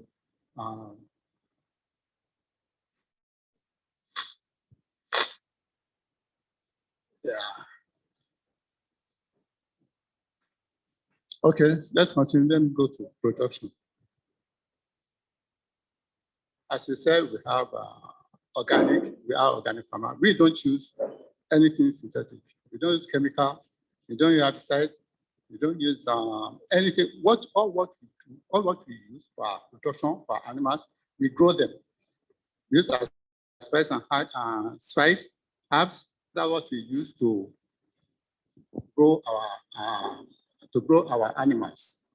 So when you are buying anything, or when you are getting anything from us, you are rest assured that this is chemical free. No chemical, no antibiotics, nothing. We grow them. And when you are talking about chicken, we are trying to improve the species of chicken that we have. We look at our own local chicken. They are very, very small chicken. But what we do, we have some exotic chicken from other countries. We have from Kenya. We have from other countries. Those, they are the local to them, but they are inside, they are bigger than ours. So we do crossbreeding just to improve the size of our own chicken here. We have the Noila, we have the Noila, the Dua, the Brahma chicken, and we are using all these ones to improve the production of ours. And what we do, we don't cage our animals. We don't cage them. They are free-ranged. They are free-ranged because when you cage them, they can organic. Organic shouldn't be free-ranged. So they roam around. Even if you get to our compound right now, you see them roaming around, range picking, all insects or whatnot for them. And when we see that the land is so dry for them, we wet it so that all other insects or whatever will come out, and so that they have things to grow. And we even breed maggots for them. Source of protein for them. We breed maggots. And there's another one they call them BSF, black soldier flies.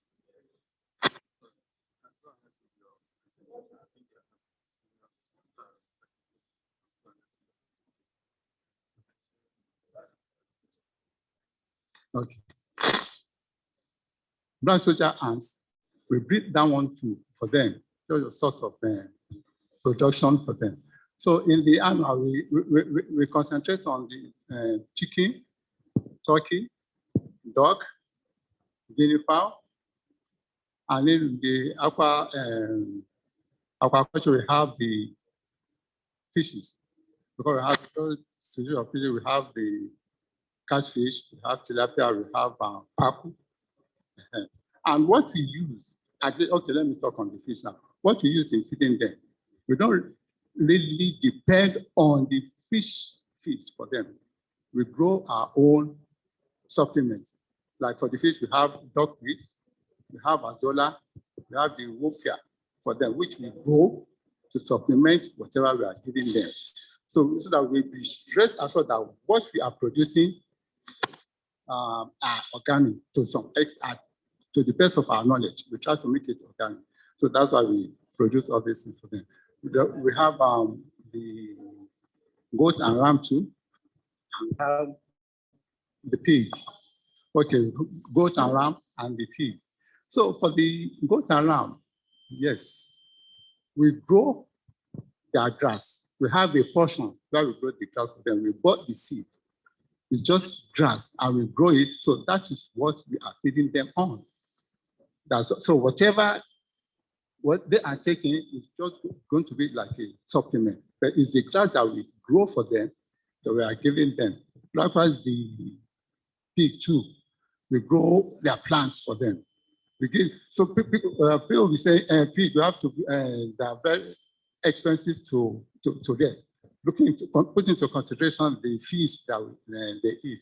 Yes, to some extent, but the way we practice, the way we do, actually, they feed more on greens, on grass, because we are very organic people. They feed more on grass because we grow that and harvest it, we give it to them, and there's no wastage in our farm. As much as possible, we practice zero wastage system, because what, like in the fish farming, when we're changing their water, that's why we have our plantation, plantain plantation. So we just release the water to wet the plantation. So there's no wastage. Even the chicken, their waste, we gather it. That's what we use to breed the maggot for them. No wastage at all, no wastage. Okay. Under the beds, we have the chicken, guinea fowl, turkey, ducks, geese, and ostrich. Some people will say, why? Okay, because we are very familiar with chicken, guinea fowl, turkeys, ducks, geese. Not so many people know about geese, and even ostrich. I want to talk, before I get there, I want to talk on the guinea fowl. We produce our own guinea fowl. We don't just buy. What we did, we got the parent stock from the open market. We got the parent stock from the open market and we tried to multiply. Like throughout last year, we were multiplying. We never sold a single guinea fowl out. We were multiplying. Though there will be some challenges, but God helping us, we are increasing them. So what we do, we don't, because we've tried it, we've taken them to the eggs, the fertilized egg to hatchery before birds. What we got is very, very discouraging. So what we now do, the fertilized egg, we give it to distribute it among our own local chicken. We give it to birds, to turkey, to chicken, to ash. So that's how we are getting our guinea fowl. So those are the guinea fowl. All these ones, like, okay, where you are looking at, that's it's not even the farm. These are home garden. This is not even the farm. These are home garden.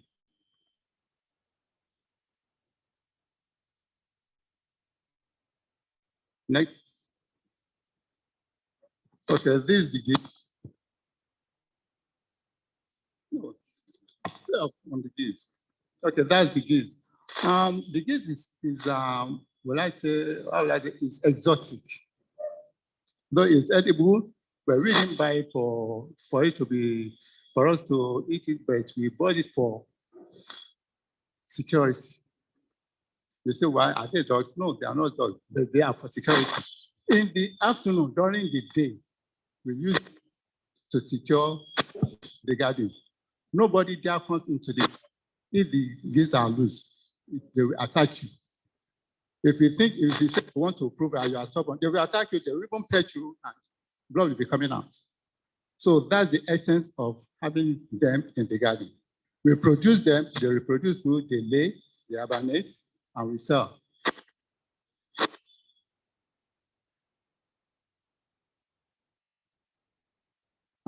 Yes, you are seeing tortoise there. Will I say it's like an animal garden? All these ones are in the home garden. Tortoise, we have the male and female, they reproduce, and we sell the young ones. We sell the young ones. They roam around inside the compound. When you get to the compound, just see them moving around the compound, and they have their own particular house. So when it is evening, you see walking to their house, they're there, and in the morning, they go out, just roam around. That's eating with sharing same food with the chicken there. And that chicken you're saying is the normal layers chicken.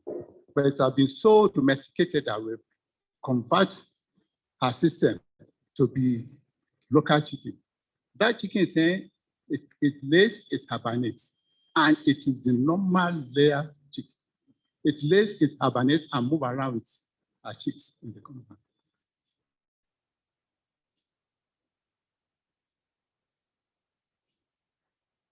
Yeah, these are dogs.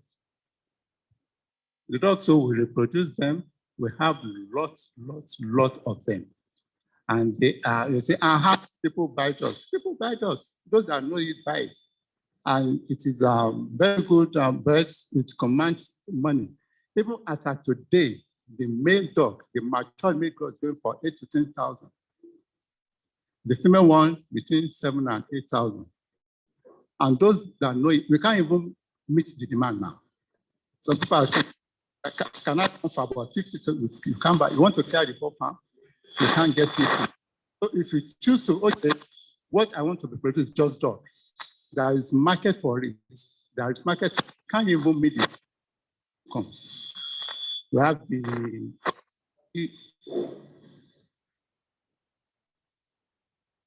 these are our heritage chicken. We call it heritage local chicken.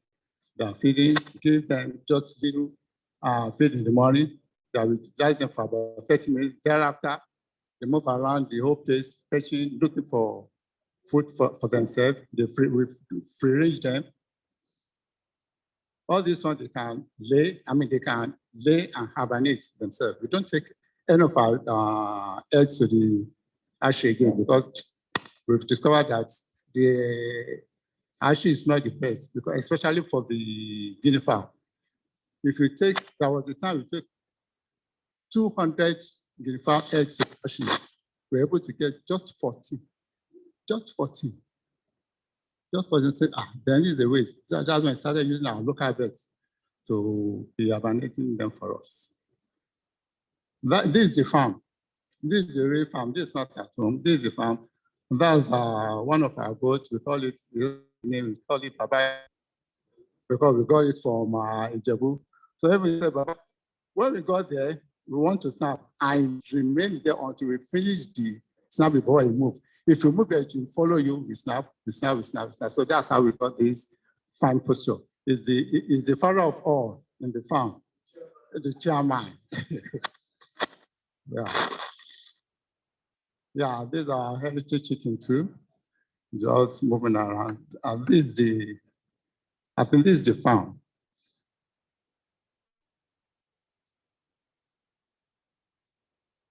This is when we were still in Akadi. That's the farm.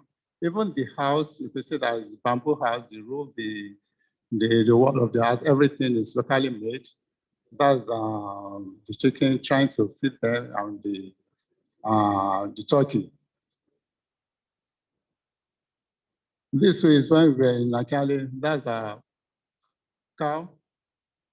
They're grazing in the farm. What we did, we have all our animals, they don't go outside our farm. That's why I have so many expanse of land.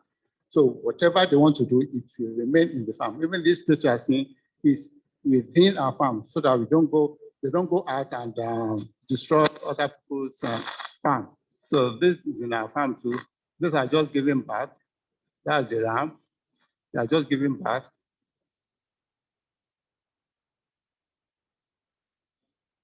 Okay, I think we are done. So with all this one, there are challenges, because there's no business that doesn't have its own challenge. There are challenges, but I think maybe the challenges will come during the question and answer. People will be asking, how do you do it, and be talking about that one. Then the processing. Yes, we are the producer. We expect some people to come and buy and go and process. But to some extent, we process ourselves. We process ourselves because normally, actually, the processing is where the money is. You produce, but the producer will do, the just come and buy and 1 or 2 things and go and sell and make all the money. We produce and we process. And we add some value added to whatever you are processing, like the chicken. Some we say, okay, because we sell on demand, we don't just produce. We have targeted markets that we produce for. So when they order, we slaughter and supply to them. Some say we want it roasted, we roast and give it to them. Some we want it smoked, we do and supply to them. So these are the value added. And apart from slaughtering. If you want us to smoke it, we charge you separately for smoking. If you want us to roast it, we charge you separately for roasting. So these are the value added that we add to our production. So,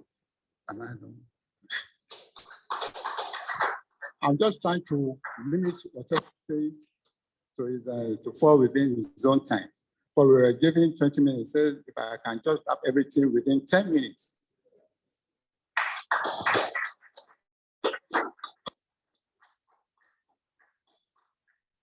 Thank you so much, Mr. Odukoya. Thank you so much. I totally do appreciate that. Just like I said earlier, we may not be able to get all the practicals just from this class. It's introductory. It's to tell the young people in Nigeria that there is a need for us to, try to change our passion. A whole lot of Nigerians just want to, make emergency money. You're just there and money just happens from crypto, from Forex, from all those other places. Personally, I don't have any problem with them.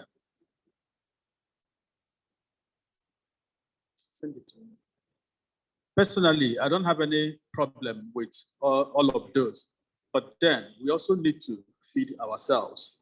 If we don't feed ourselves, we are actually approaching some, we might be facing, or rather, we're already facing some catastrophic consequences, right, in our country. Now, what I wanted to discuss, we mentioned towards earlier, is the fact that today we always complain that Forex, people are not finding foreign currency like US dollars to do their businesses.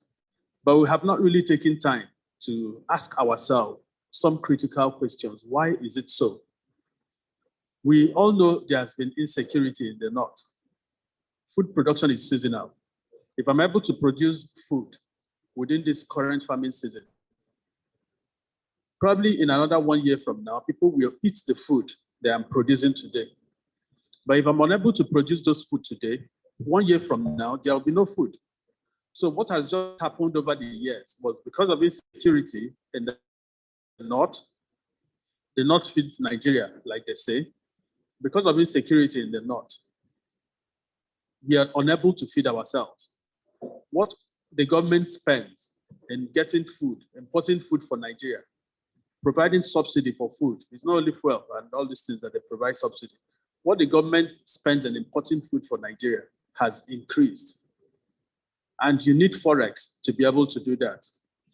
Now, the little Forex we are getting from the sales of crude oil and all of those things are insufficient. That's simply what has happened. When we were having the introduction, we mentioned that our agricultural budget hit 874.83 billion. I believe that's the start of the year. But Nigeria importation of food, Nigeria spends about 7.81 trillion to import food. You see the difference. Now, all of those money you see there, if you start a farm, you collect part of the money because you will sell what you have produced. If we all do not start farms, we continue spending this money to international community and importing all sorts.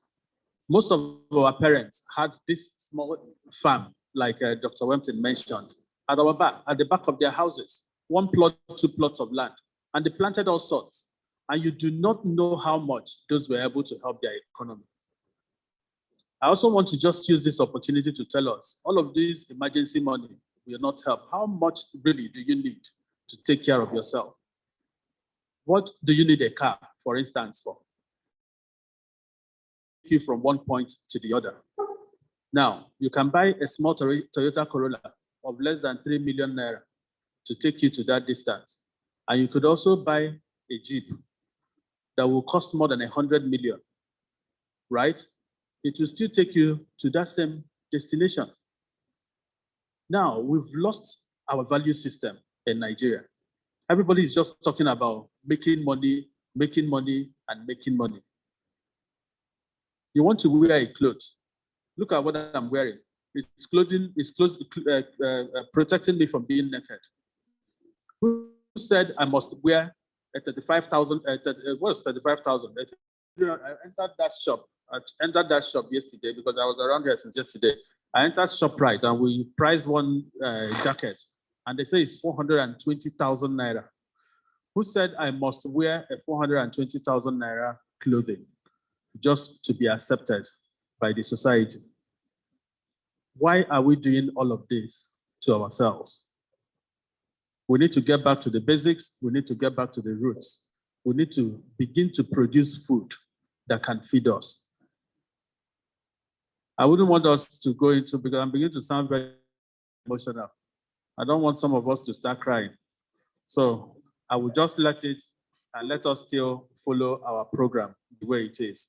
In our introduction, part of the things we mentioned is low agricultural input plus insecurity gave rise to reliance on importation of food. And that also reduced the foreign forex that Nigeria makes. And that's why everybody is running helter-skelter to find dollar.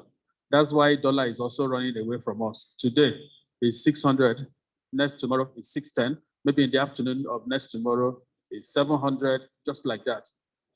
We all Nigerians who have a responsibility to make this country work for ourselves. The speaker we are bringing on board is still part of the Odikoyas. I mean, I feel very impressed, very happy to have a husband and his wife focused on one thing. And this message goes to young people, the ones that are not married. When you're married, you guys need to have your vision intact. You cannot be thinking of agriculture and your partner is thinking of emergency money. You fritter everything away, I'm telling us. Okay, I also want to recognize some of our leaders that are here. I have just been informed that our Pioneer Dean has joined us in the virtual place. Let us take this opportunity to recognize the presence of Dr. Amina Salihu.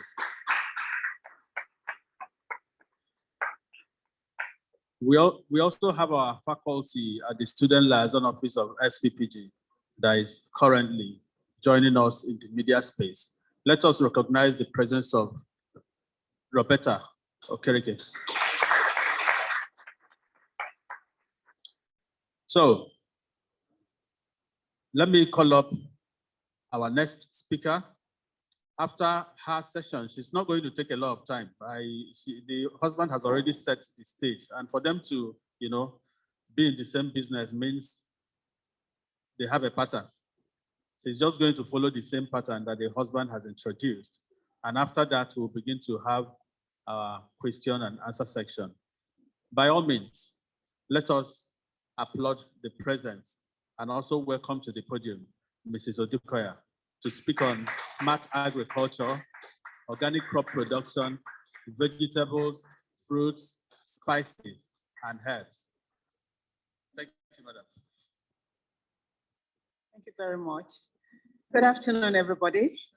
It's a great privilege to be here, and I want to really appreciate our mommy, Mrs. Odonoga. She was so insistent.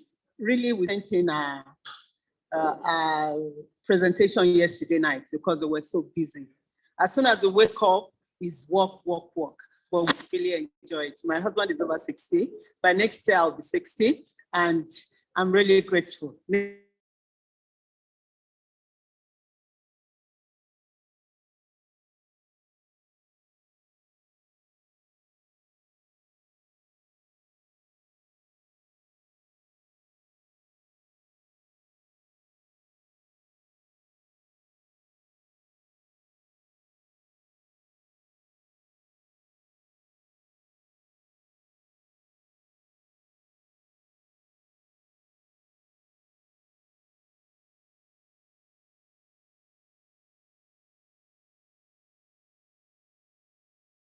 We'll just be smiling.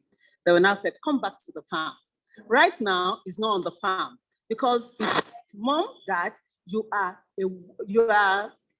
reckless investors when it comes to agriculture. For youth, sincerely, there are so many challenges, but agriculture is so beautiful. And that's what we're looking at, the smart agriculture today. And why is my heart bleeding? Because we waste lots of money. There are some products there that we found. I remember a few years ago when Noni was in Nigeria, they were selling a bottle for 15,000. And these are the things that you can process. 6 months, you have your Noni fruit, and you process it. In 3 months, you have your Noni drink. And the bottle you sell for 10,000, you are good to go. For the youth, I tell you, I'm wearing your shoes. You're not even wearing the good shoes. I am wearing your shoes because I look at Nigeria, and when it comes to agriculture, we are so blessed. When people were talking technology, a few years ago, I told them, I said, what God has given us is green.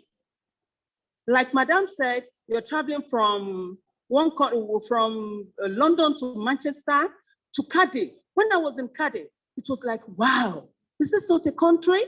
There's nothing like organized society. That's the only thing. When you japa, it's because the place is organized. Nigeria is really blessed. But I won't take your time. I love greens. I love soil. I make vermiculture. That is earthworms. We cannot bring all the pictures, but I love it. I produce earthworms. I carry them.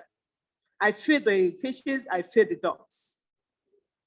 Most of the trees you see, or if you come to our farm, one of you will come. When you see them, I plant them. When I see anything in your garden, I ask for the fruit. I don't mind the money. I know how much you have wasted, but it will come back to you. That is one beautiful thing about nature. Whatever you lose, when you insist, it's coming back to you. All right, this is sweet apple. It's not very common here. And the houses they have it, they just overlook it. It's full of vitamins. And apparently, the leaves, they call it Indian cherry too. The leaves in India, they use it as pesticide. But because we don't do research, we are so limited to what we have. And we are so, perception is based on the Western, mostly the British. You want to eat the British apple, you want to eat the British this, you want to eat this. I tell people, I don't eat apples. I don't eat it. And if peradventure, because of this, their diet, I take it, I have to eat everything. Because if you know what is used there, I'm telling you, we waste a lot of money. And I was shocked yesterday when I read about 165 trillion is what Nigeria used to buy Jews. Please, what is wrong with us? Why are we like that? I was in Cotonou. Cotonou, they made their juices that they serve, like they're going to service today, pineapple in their backyard. Young boys, I met them because I attended so many conferences there. And I look at ourselves. Must you buy this? Must you buy that? Must it be made in America? So we need to really change our perception. And the youth, it has to start from you. When you come to my house, I sit on the floor. When you see cobweb, leave it. That's how nature wants it. If you want to clean it, clean it. Because we are not natural. We are copying what is not good for us. And that is why people are sick. When you come to our house, the first thing you ask, do you have snakes here? Because you see everything. Let snake go. Snake will run away. And I don't know how many times we have visited the hospital in this year. Let me not say the past years, but we are so blessed. Take it like that. We are so blessed. And when you believe that Nigeria is blessed, believe you me, you are blessed. Youth, just wake up every day and say, I am blessed. Nature will bless me. Anything I touch, this is carambola. This thing, I know a guy that sells this one for 200 naira each. And if you plant it, this is August, by next year, August, good agricultural practices, you have it. When you take it to hotels, the chefs, they use it for decoration. You can make fruit from it. And that's the trade. Okay, let's be fast. Guava, somebody gave me guava juice. And I saw the price, 2,000, 1 liter. I said, wow, why are we so wasteful? Please.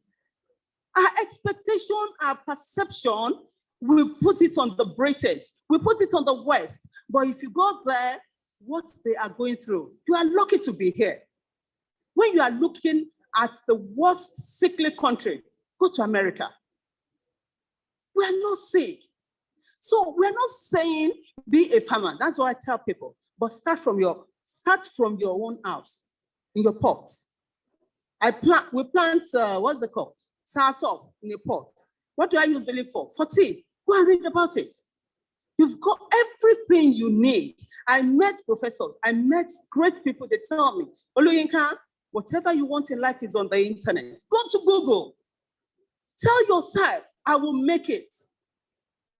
I'm telling you, you don't need to have 10 acres. You don't need it. When I went for a conference, a world conference, what did I present? How to compost with leaves. Which leaf? Fruit. What we call fruit? Almond. That was why they told me, come to India. First one, they sponsored me. And I was like, wow. When I got there, the youngest farmer in that conference, Organic World Conference, was 17 years old. And he was just managing 2 acres. There is nothing the guy does not have. And what? Lime, orange, purple, and banana. That's the only thing.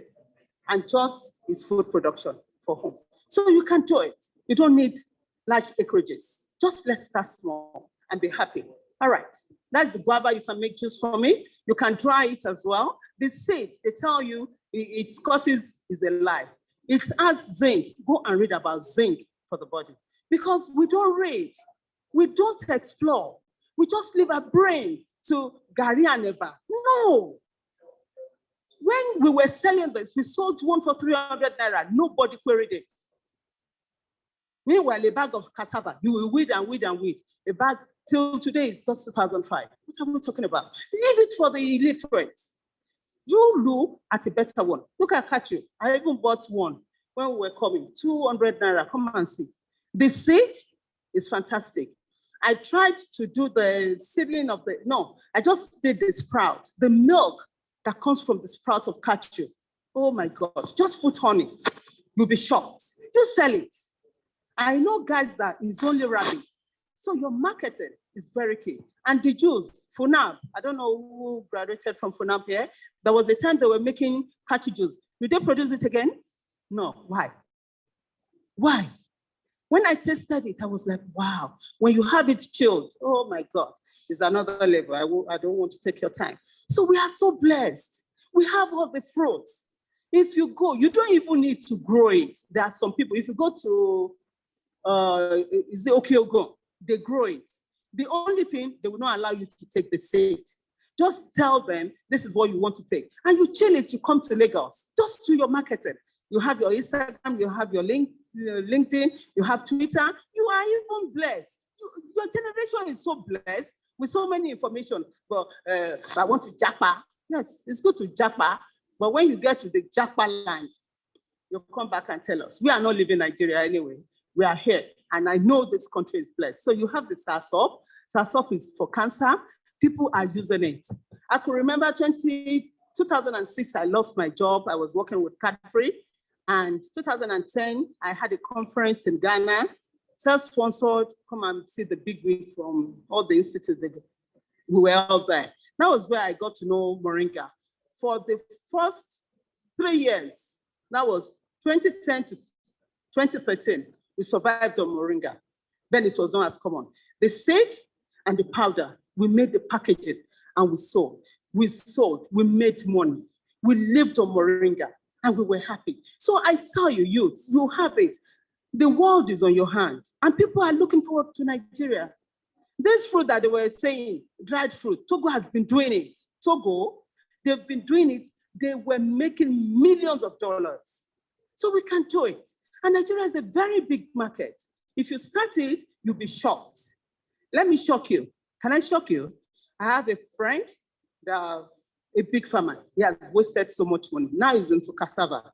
Like the man said, that if you market it, you don't need to produce. It sells to me a bag for so money.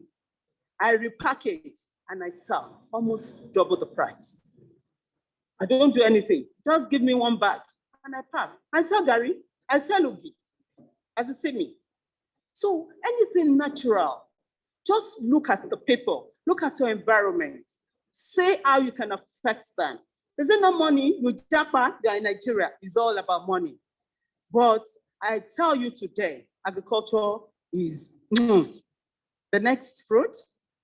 Do we have it? Banana, plantain, pawpaw. Somebody told me, I want to buy pawpaw. There's no pawpaw.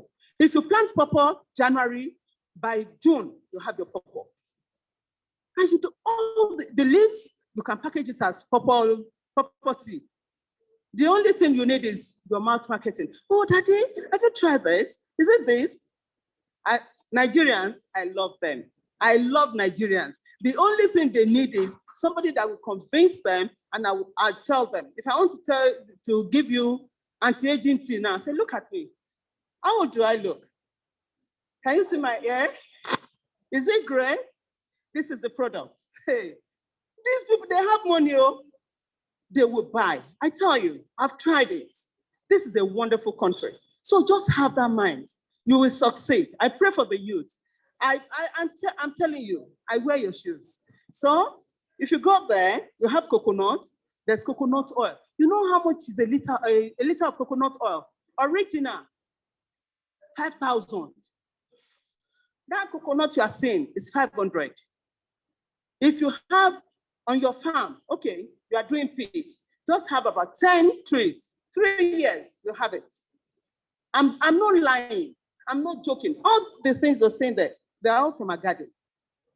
It's from the garden. It's not even from the farm.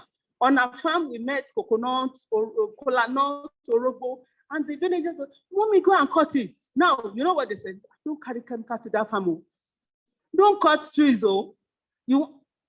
And by the time the money comes, you'll be shocked. People will come. We call it agroecology. Because they will tell you, your farm, your beds catch cold. Don't worry. Where the money will come from, you will not believe it.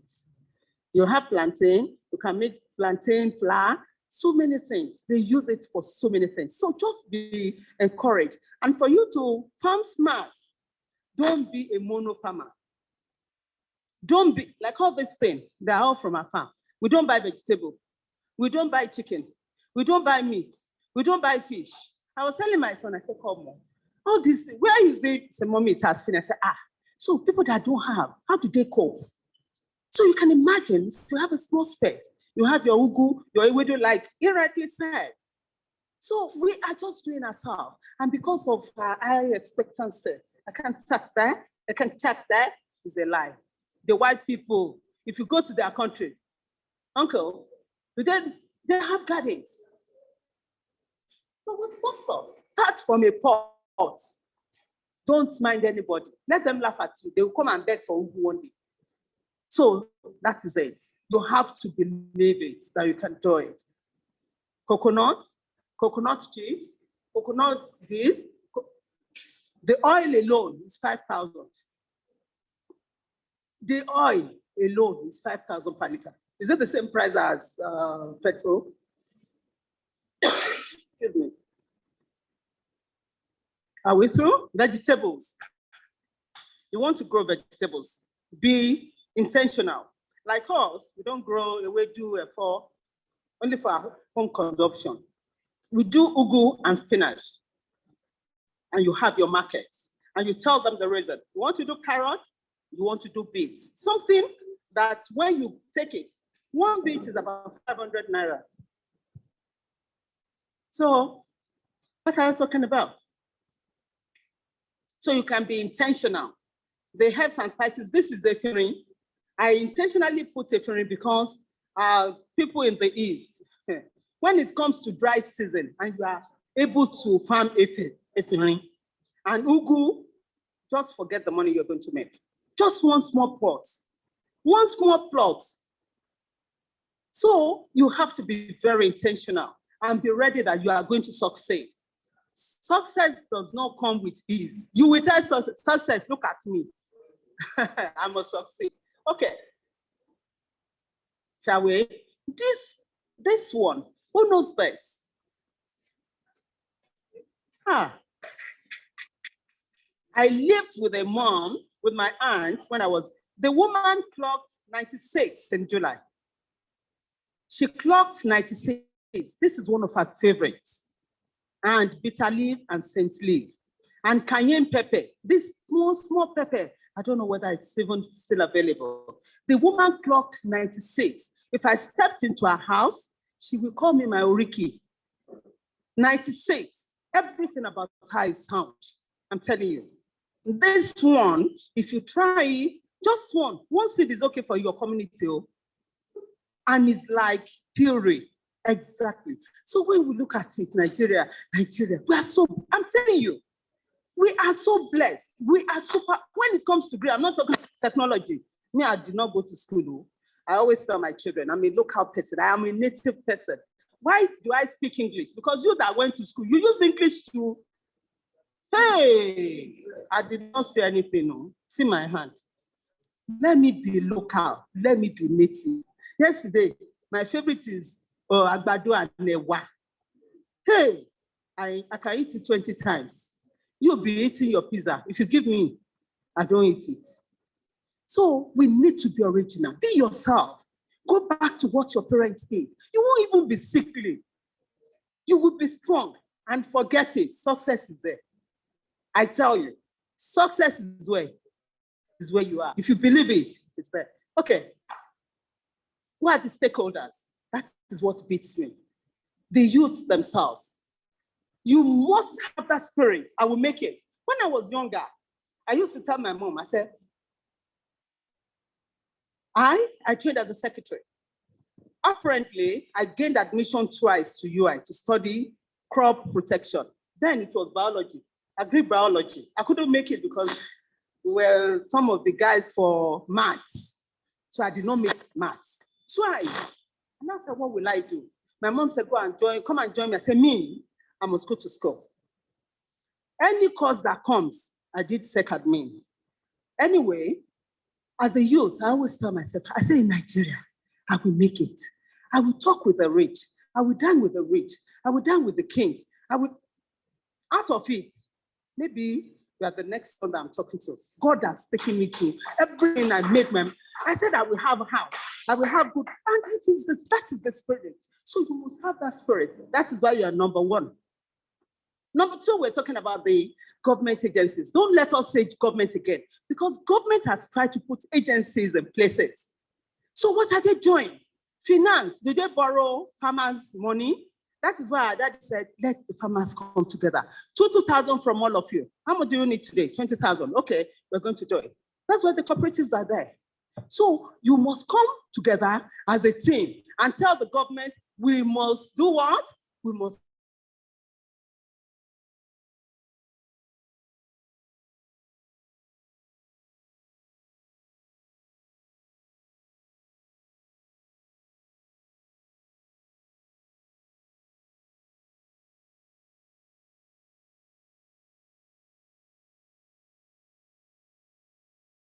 in Ogun State. We were the only one. I said, no, I'd rather forgo my work instead of my children. I said with them, we were family. We grew everything we eat. And that was how I now resigned to family. And it's been so wonderful. The last one, graduated, and 26 now. So you can succeed. Just be yourself and don't copy anybody. You will ride the car. If they give me car, now what do I say? I say, go and give me Mikra. I don't want big car because I want to maintain low. I don't want to go and borrow. So the government agencies, not that way. We go to other countries, just behind your house, they produce. And people are buying, they are selling. And that is the joy that we want for our youth. Flexibility. Let the government agencies be flexible. Something that is 15,000, you'll be saying youths that does not have 20,000 to come and pay 200,000. Please, for crying out loud. We need to be compassionate when we want to retain our youth. Agriculture is not easy. Let them bring those people that are saying go into it, let them go and try it. If they will not run out. But you will not run out because we will farm smart. All right, clarity of purpose. What is your purpose? What do you want to achieve? Is it cassava? Is it Gary? If I price everything that is there, Gary farmer will run away. You will see noni. You will see it. 15,000 per bottle. So if you are able to have a noni plantation And it's very simple. Processing is very simple. And by the time you do it, maybe 10 of you coming together on 1 acre, you can still plant your cassava to eat, because we tell them, if you come to training in our place, we tell them 3 things. You make your health, your food, and your wealth will follow you. If I'm like this, you say, Mama, go and sit down. And you say you are a farmer. But when I stand gidigba, I make my soap, I make my cream. I don't buy all those things. And I make them from leaves. So what are we talking about? You can do it. And when they see your skin, Daddy, this is your skin. Now they make them how much? 2,000. You won't buy. When you did not see kokoro, you must buy now. You know how much you are giving to the farm. So what we're saying, what is your sincerity? You must be sincere with us. I want to do it, and I do it. He said it. When we were working in the bank, we were saying, we don't buy things. No, if you go to our former place, they'll show you our flats and say, those people, I don't know what they buy. And that is it. You must have a purpose, a purposeful life. Then lastly, okay, the people, we need to encourage these youth. Please, let's encourage these children. I tell you, I feel for them. The youth of Nigeria, I feel for them. Let's stand up and encourage them. Our children are suffering in the midst of plenty. Nigerians must arise, the political class, the elites. The younger ones that are rich, they are too prideful. They are oppressing the little ones. It is bad to change. And lastly, please, good marketing. Before you start, get the people that will buy from you. Youths, you're on a very right pedestal. And thank God you have these people. You are good. Yeah.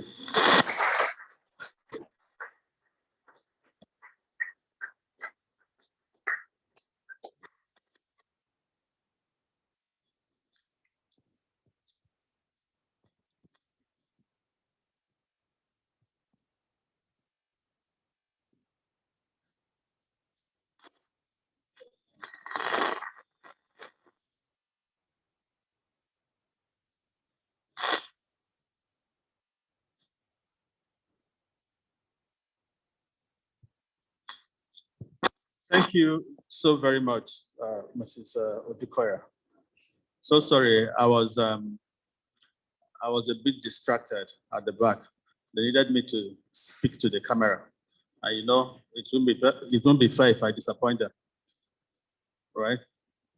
So thank you very much, Mrs. Odukoya, for that brilliant presentation.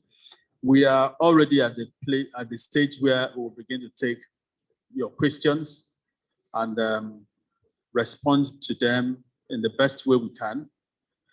And you already have some of our contacts. If you don't, we will still share it. Any information you need, you will still get back to us after now. We will be very glad and very happy to support. I will want to give opportunity first to our guests in the virtual space to read out their questions. If there is anyone, I want to give them the opportunity first to do that. And if you're here, just to make sure we do not waste a lot of time in doing all of this, is it possible you write down your question and my colleague here, Michael, will pick up those questions, we will read it out, and we'll get the experts in the house to respond to them. Now, I've also been informed that we have a number of our teammates that are not here at the moment because of proximity. They don't stay in Nigeria, but they all logged on for this wonderful event. In no special order, let me just quickly read out some names of our team members, the ones that are here and the ones that are not here.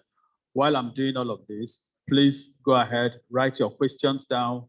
We will take your questions, we'll respond to them, and then we'll take some time out to have some light refreshment before we continue into the practical classes. The very first person I want to read out here is Mr. Victor Pollitt. Mr. Victor is a member of the SPPG project group that is made this, this seminar happen today. Next on the line is Mrs. Adenike Abiodun. We all saw her. She's been everywhere. She's the team lead for this group that is making this event happen today. We have Eyitayo. Eyitayo is not in Nigeria at the moment, but they've all pulled in their weight. They've all done the extra work to make sure that this event is a success. So we are reaching out to them and using this opportunity to say thank you for all their efforts. I have also the very amiable Oluremi Odunsi. We've seen her move around here. Probably before the end of the event, I will introduce everyone with a picture and we'll get to know all the people that seriously worked at the background to package this program for us. I have Taher as well. Taher is not here too, but he has also pulled in his weight very well. And then Michael, that has been moved around, is also very instrumental to make this event happen. So do we have anyone ready with a question at the moment? Yes.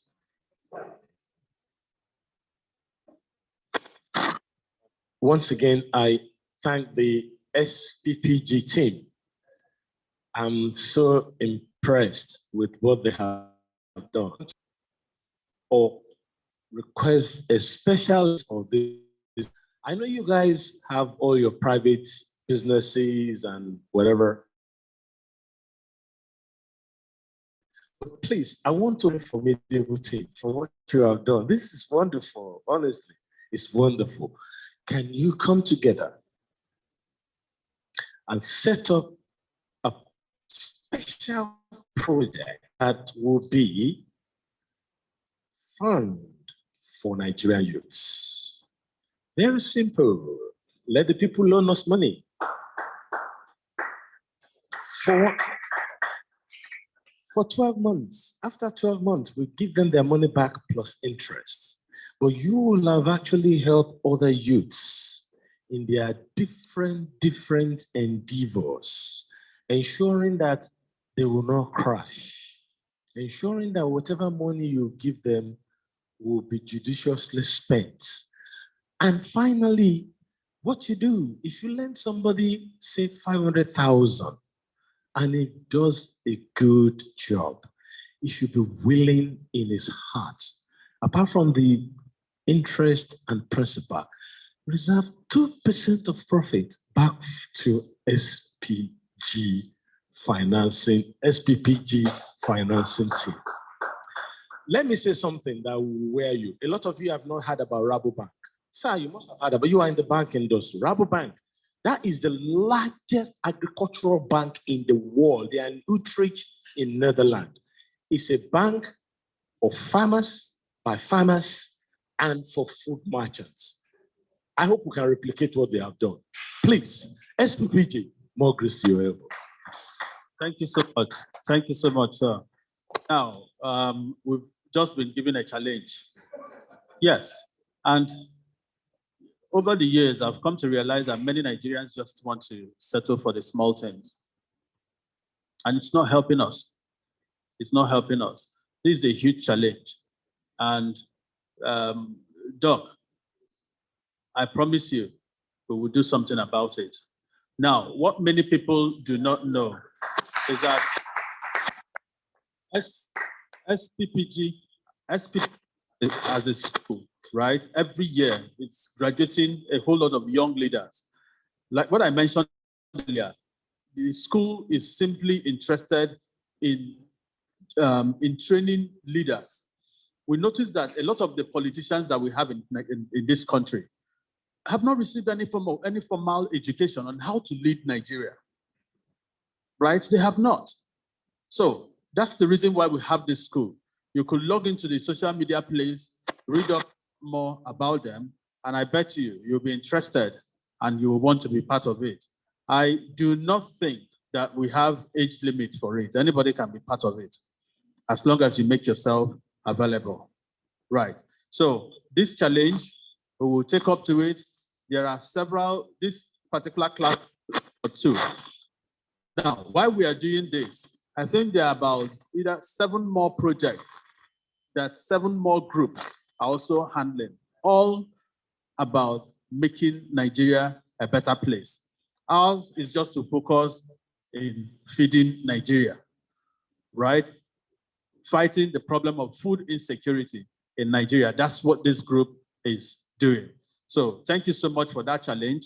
I will take it up and hopefully the next class we'll walk into it. Just be ready. When we begin to speak to you, you need to expand on this. Thank you very much. So the very first question I have, in making beans flour, can dehydrator work well after peeling the bean? After peeling the who? All right. Zadenike is not here. She will be the one to answer that because she handled that aspect of the presentation and she is an expert on the field. So I'll go to the next question. As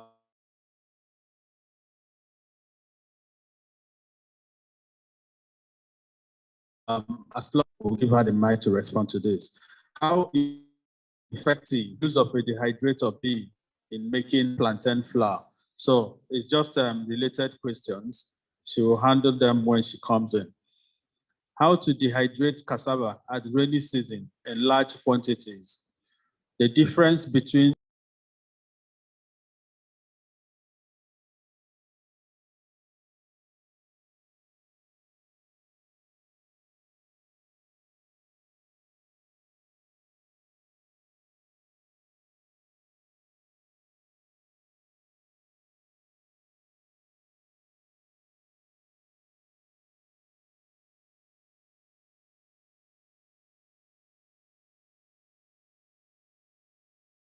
A two-way thing.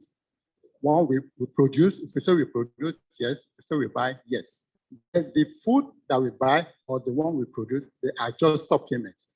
But as I've said, they're free range. We just give them something to feed on very early in the morning, maybe for the first 30, 20 minutes in the morning, and thereafter they go free ranging. So that's why we make it, we make the floor, the ground, okay for them. If it is too dry, we wet it.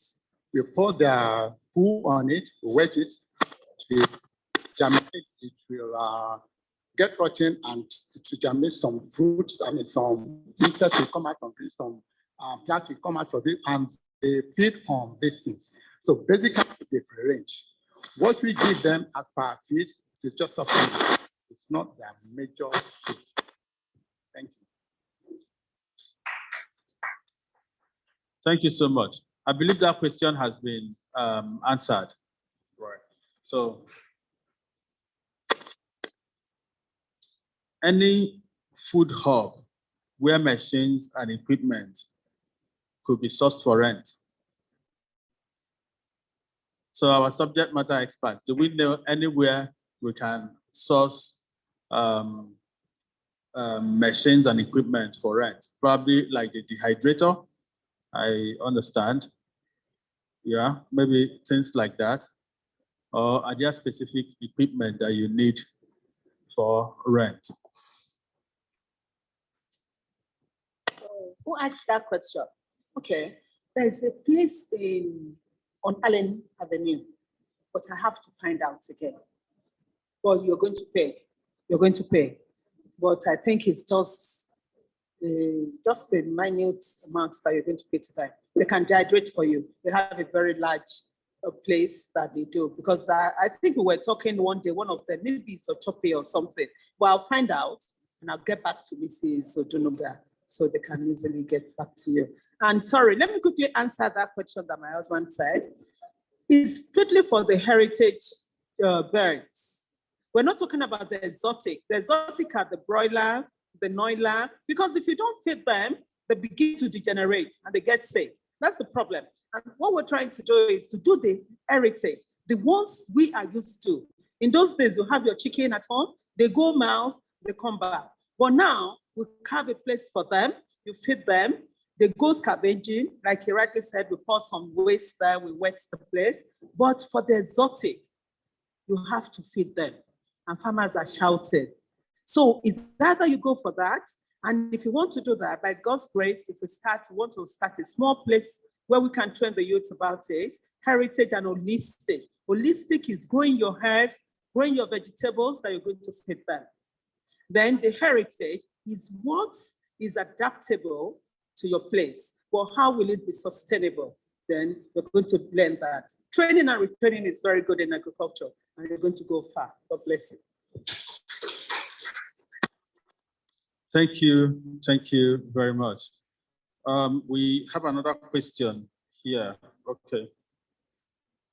What is the process in making original honey, since bee is a bit difficult to find? What is the process in making original honey, since bee is very difficult to find? Our SMEs, do you have a response?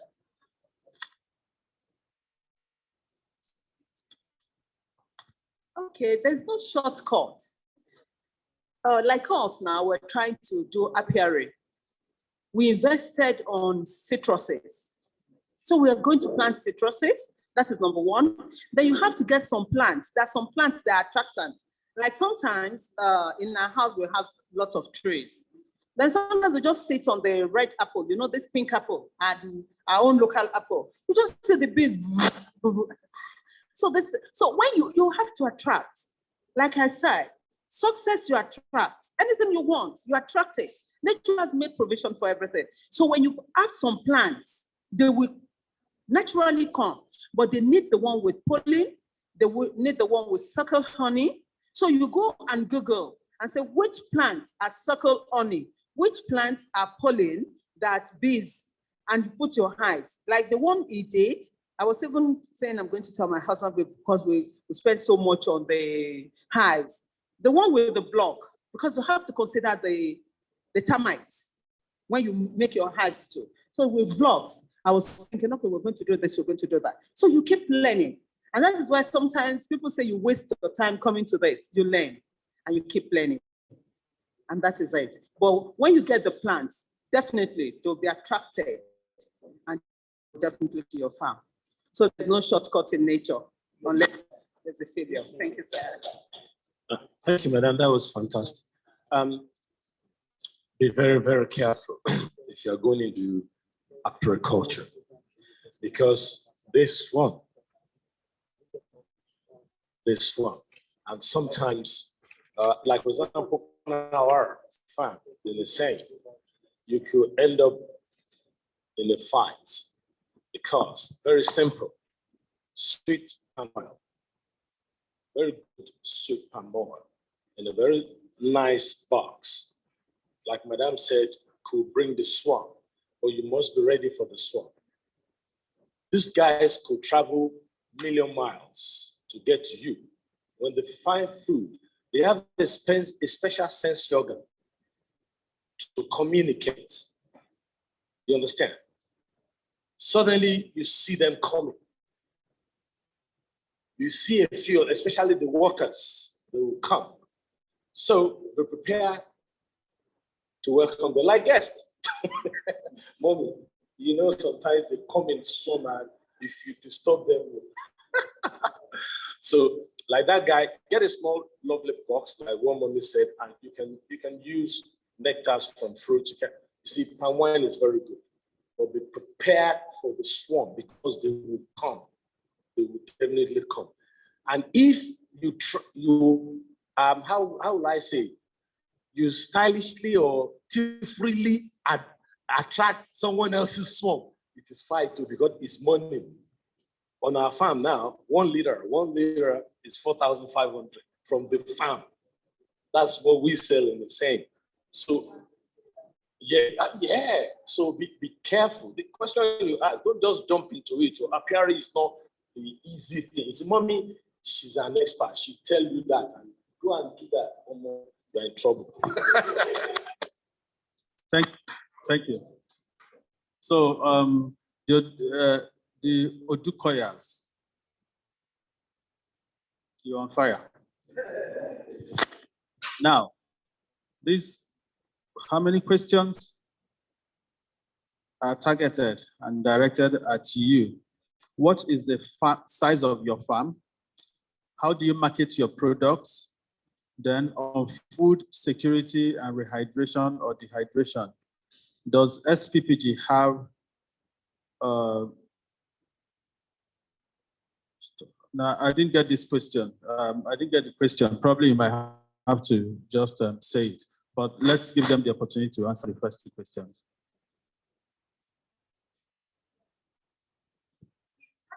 With 30 acres of land, like my husband said. Well, by the time we're looking at 60 for him and driving, he loves driving. And driving, and you know, when you keep reading and reading, they tell you, man, by the time you are 40, this one comes, and this man is 60. You are agile, but please, I don't want wahala. So we now said, okay, what do? We had to sell off that place, very cheap, and we now came to the expensive side. And that is why we now realize that it's not when you have a big expanse of land, you have to farm smart. So we now compressed everything from 30 acres to just 5 acres. And we love the place very well. We can stay there till 8 p.m., 9.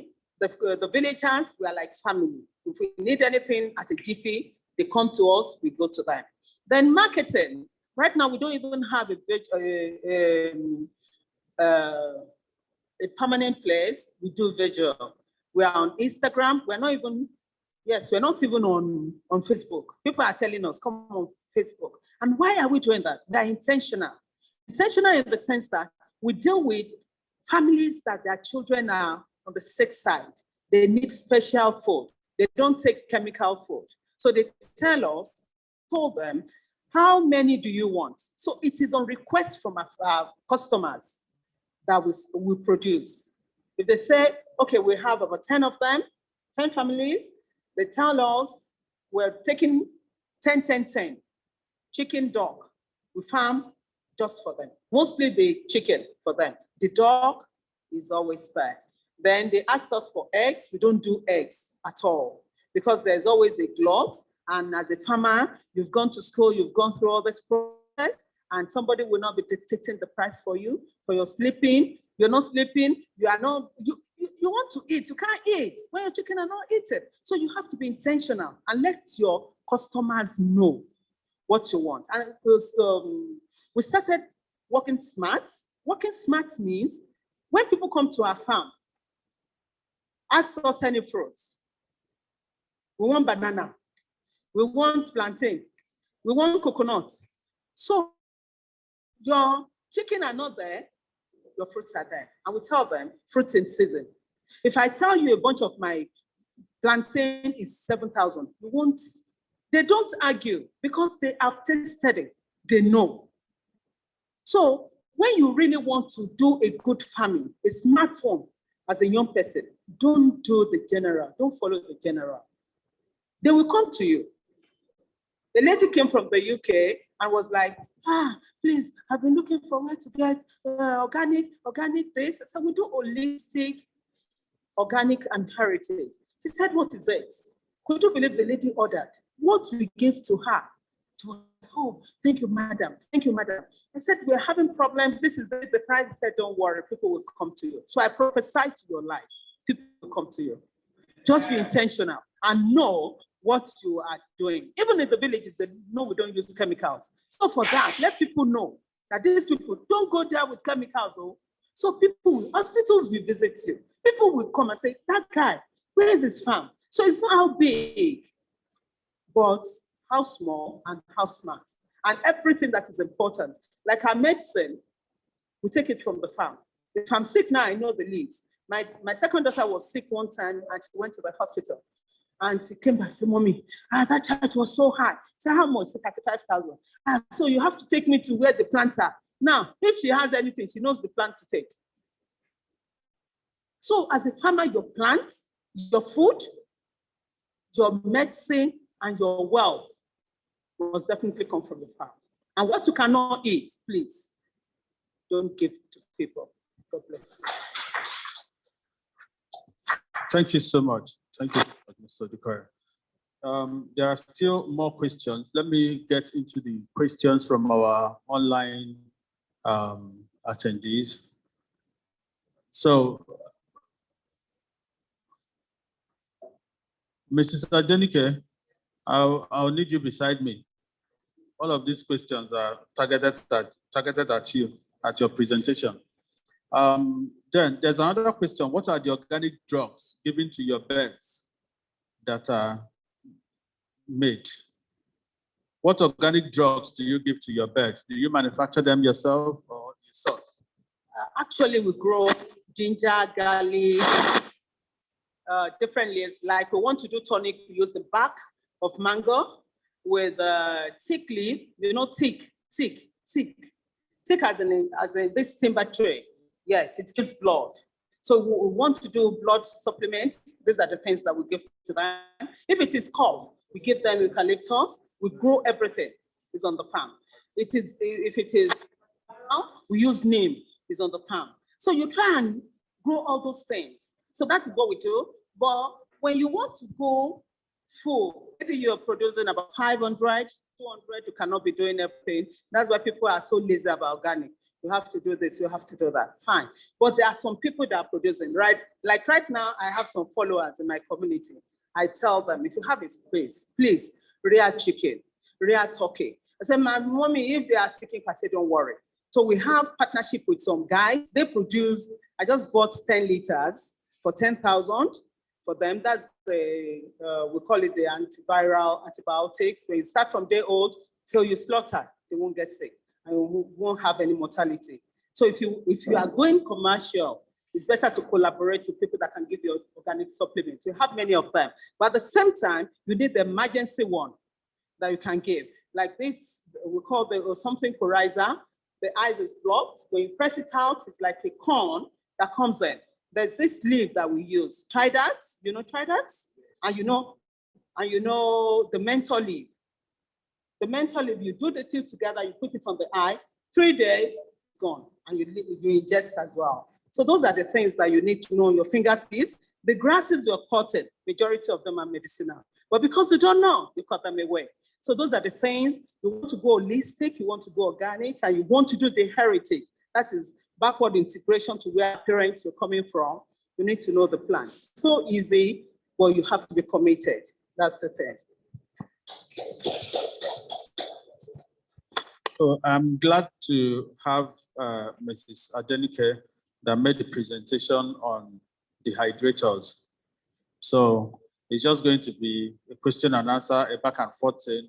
I'll give the question and you summarize the responses. We'll still leave you with contacts. In case you're not very satisfied, you could still reach out to the responsible people to get more responses to your question. So the first question I'm going to ask is, in making beans flour, can dehydrators work well after peeling the beans? How effective is the use of dehydrators in making plantain flour? Over to you. Thank you. Yes, you can use the dehydrator for plantain flour. Use it for yam flour. I have a sample of yam flour there. And for beans also, once you have peeled, just put it. What happens in usage of dehydration, the dehydrator is that you control the temperature. So if the beans will be soft after you are putting inside water, you put it, you give it the length of hours that you should give it, as long as there's electricity or whatever you are using as power. It dries. You just check the level of dryness you want. So it can dry your beans. Thank you very much. Then the next question is, how do you dehydrate cassava at rainy season and in large quantities? So I'm also just going to ask, beans, plantain, all of these items, how do you dehydrate them in large quantities? Include cassava in your response. Okay, dehydrators come in different sizes. You have dehydrators that can be almost as big as this room. Because dehydrators are actually what the developed nations are using to dry all the things they send to us. They might dehydrate and then put inside and make it into soup or whatever. But that's what they use to control their harvest so that their harvest is not wasted. So you can get a big dehydrator.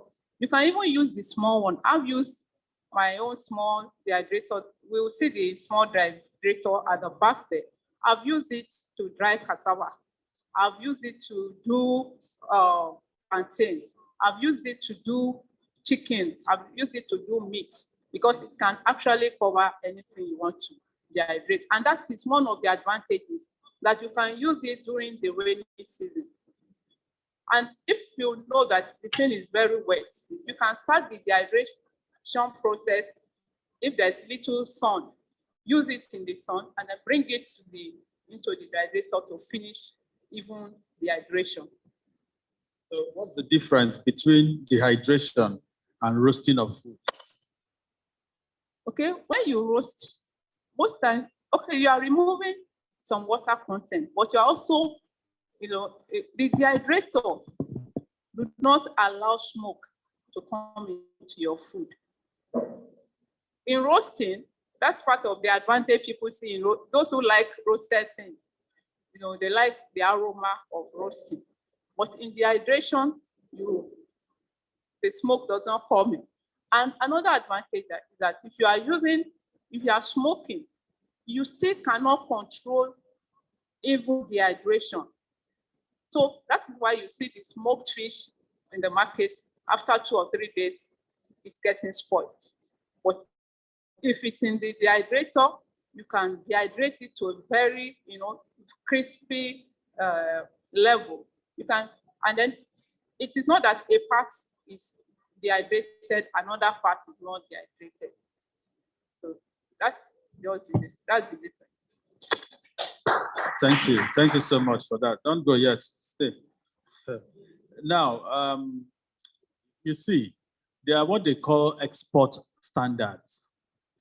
If you're going to process certain food items for export, and when I mean export, not just sending them outside Nigeria. If you're in Ogun State, for instance, and you need to process certain food items to be sold in Abuja, there are standards that you must meet. Roasting may not give you that standard. Roasting is just for things you will consume almost immediately. You dehydrate to remove moisture so that no matter the number of time it takes the items to travel to the location, no matter the number of time it stays on the shelf before people come to buy them, right? No matter the number of long it stays in their store before they begin to consume, it does not get damaged. So I believe that's the major difference between roasting and dehydration. Now, there are some other very important questions here, and these are from our community in the virtual space. The first question is there any certificate of attendance for this event? We did not make plans for that. Well, what I'm going to suggest, we did not make plans for certificates because then this is more or less an introductory class. They give you a certificate on something you can lay your hands on your chest, hold it with your full chest that I know this thing. You cannot claim to have known anything from just this event. But like I said, there will be other opportunities for us to engage the subject matter experts that we have at this point to now give us more critical and detailed information in every subject of interest. So we are not done with you yet. We'll still continue to, follow you up, guide you, and support you until you get to that level of competence that will make you delve into agriculture You don't just live here and say you want to start up a farm. Our hand no deal. Okay, so another question. This is to the Odukoyas. This is to the Odukoyas. The part of the presentation by Mrs. Odukoya is impressive. Is there a way of churning out an instructional video that could be utilized by government? You know, that's for like mass production, mass training, short video that will put in there. I think we support them to make this thing happen. We can work with you to make it happen. So we'll keep your contact as long as you have the content. We will make it happen. I mean, there is no project that we cannot do. Just believe that it's possible. So we'll work with you to do that small video that can go viral. People can click on it and get vital information. Let me tell us, in Nigeria, there's a problem we have with data production, data management, right? A whole lot of information that we need on the social media place, including things happening at your backyard. We have World Bank, we have United Nations, we have all sorts of international organizations giving us those information, even when we know that what they are giving us is not very accurate. But we cannot write, we cannot read or write to save ourselves. Yet we come up and say we're educated. So it's also a challenge. You have an information, put it down and put it in the social media place. I mean, it's easy to do. It's not so difficult. If you have a content that you want to publish out there, if you speak to us, speak to me, I can direct you to the right set of people that will help you make it happen. So on this one, we are working with the Odukoyas to make it happen. It's going to be, I'm including it. Yeah, yes. I'm including it as part of our project. If we don't complete it now, we hand it over to the next cohort. Let me just inform us, both our viewers online and the people here, that we are not just doing a seminar like the seminars you have been going to. We are committed. We said our founder is Dr. Obi Ezekwesili, and you don't think she's somebody who plays around. So this project is for serious-minded people who are committed to changing things around in Nigeria. And we as a group, we said we want to work with youth and we want to empower them in agricultural businesses. So this is not just a one-time seminar, you collect a certificate. What does the certificate do for you? Just to know that you attended. No, that is not the essence, the most important. We want you to take up an agricultural business and we want to support you to get access to everything you need to make it succeed. Thank you. Okay, so I have another question from Bolaji Samuel. Bolaji is one of our virtual attendees. His question is, since the youths are encouraged to venture into agriculture, into smart agriculture, is there any opportunity to undergo an internship in order to learn smart agriculture? I would even want your Odukoyas to respond to this. I'll respond on their behalf.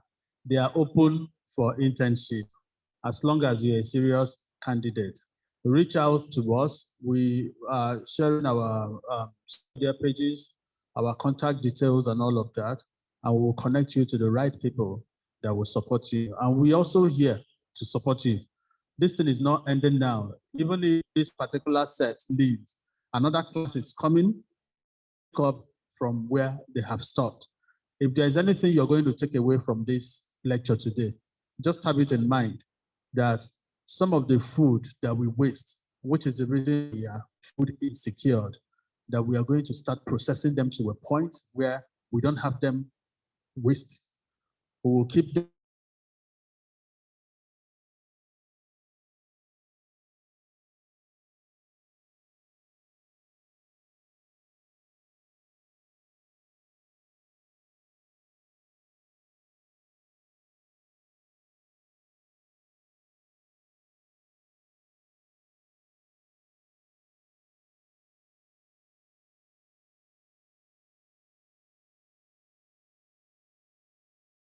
to improve our experience and put the one that we acquired today into practice.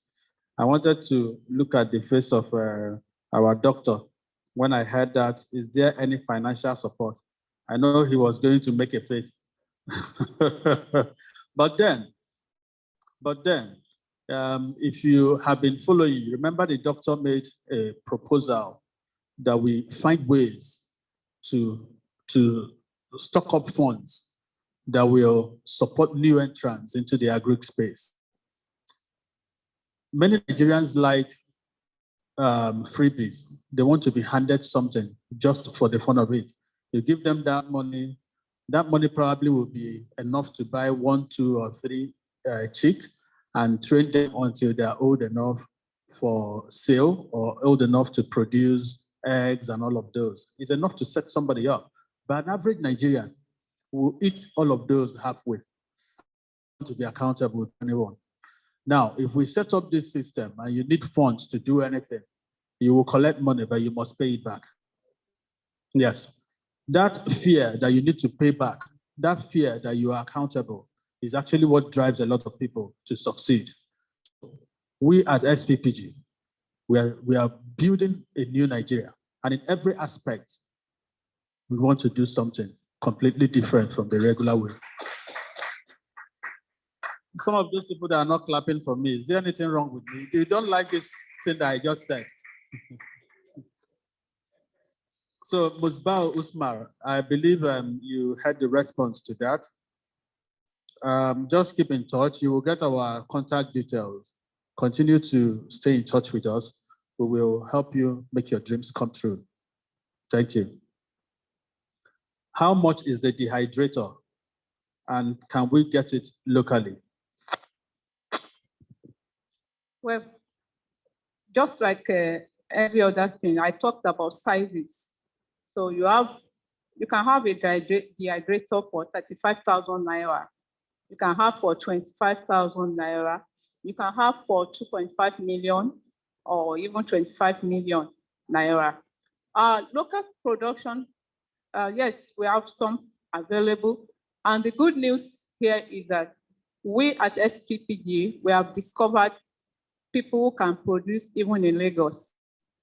So we're going to be working on that. We are going to partner with those people so that, I know there are people, there's somebody who produces in Port Harcourt, maybe some other places. A few people are producing local ones, but like what there, it's an imported one. We will show you there. It's an imported one, which I got for 190,000 in 20, but I think it's 300 or something now because of things that have happened, the COVID and the economic downturn. So you just locate the size you want, but it's advisable you just get a small one, practice with it, then you can keep buying bigger ones. The local ones are also functioning very well. Thank you. Please, let us still clap for her. Sorry.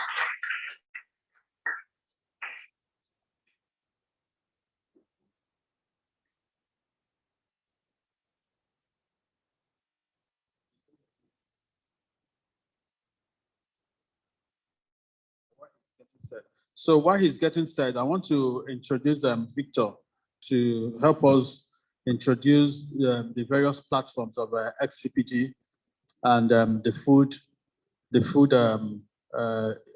insecurity capstone project team. Victor, please come and introduce this team for us. Come and introduce all these platforms for us so that people can easily log on to it. I know refreshment has been served. You can just go ahead and wet your throat, right? We started more than an hour late, and I know we've taken even an hour beyond that we are supposed to have closed. This is not the sign of a good Nigeria, the new Nigeria we are planning to build, and we're also just going to make a demand to every one of us here on the virtual space. When you have an appointment, it's a social contract. let us keep to time. All those things we say African time. We've done it for as long as possible, and we see how long and how far it has taken us, right? Let us begin to do things different. That's my call, and that's what I urge every one of us to do. Yeah, okay. While the next item we have is for one other of our members, of our team member, Tayo, Olutayo, to assist the youths to earn incomes, our strategic objectives and the part of the youth and the part should play. You look into the media while he makes the presentation. Media team, are we ready for Tayo's presentation?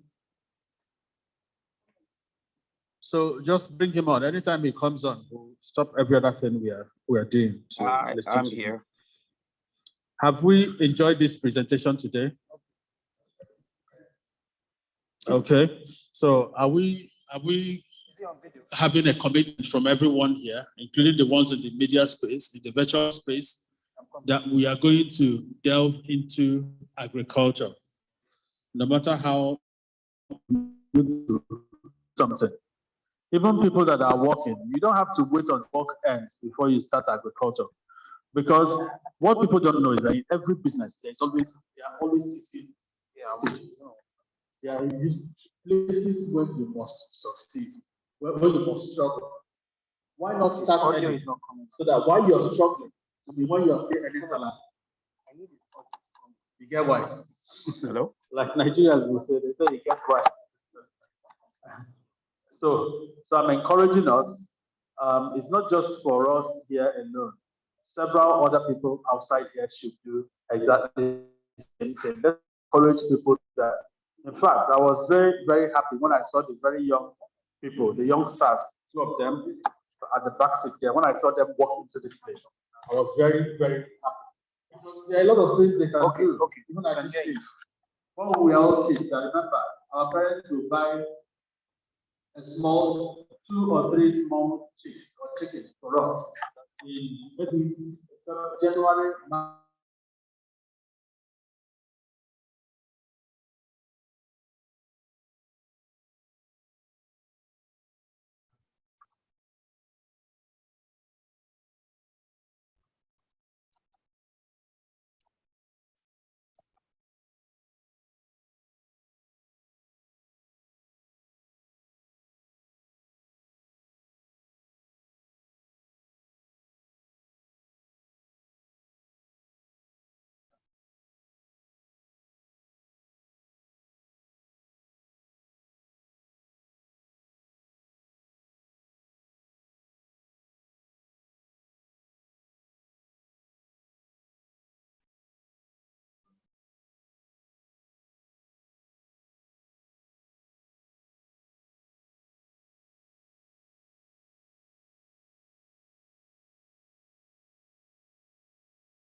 Good morning, everyone.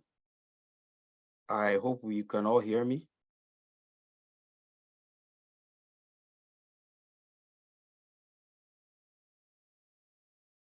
Hello?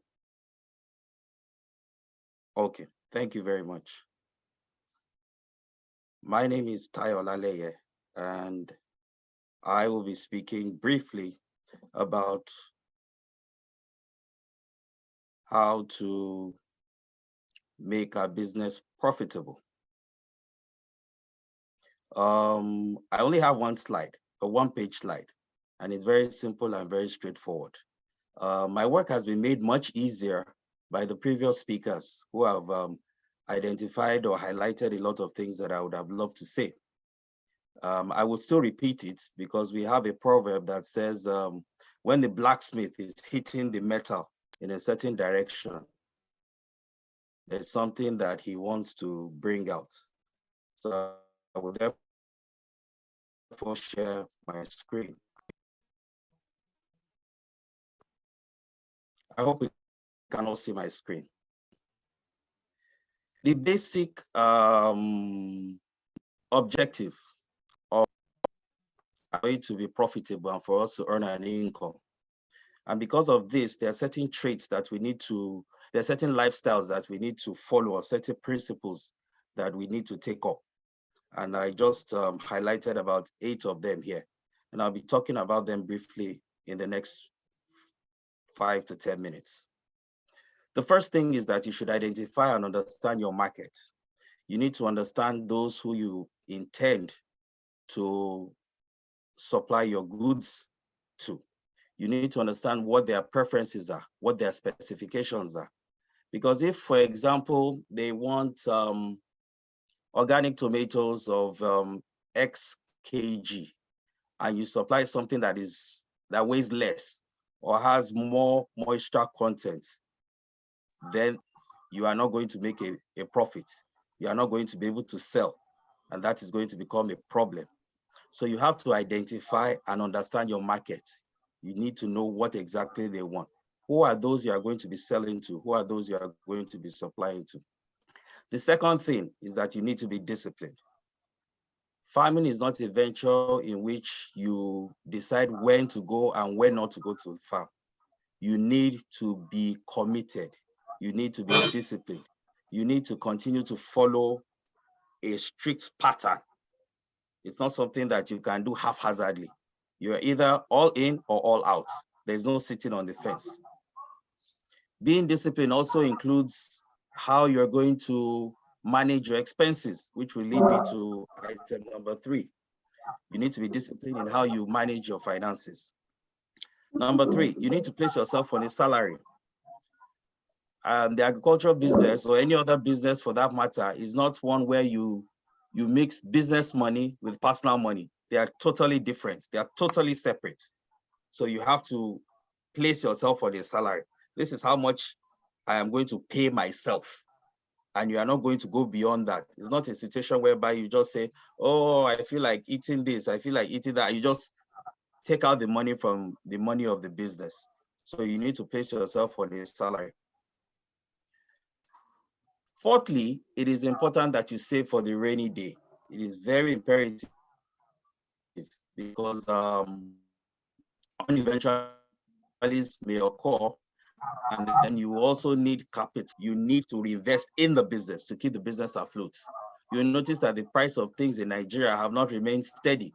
So the cost of your inputs today might not be the same the next time you are going to the market. So that is why you need to save for the rainy day.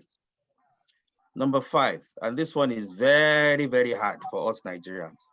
You need to keep track of all your financial transactions, both income and expenses.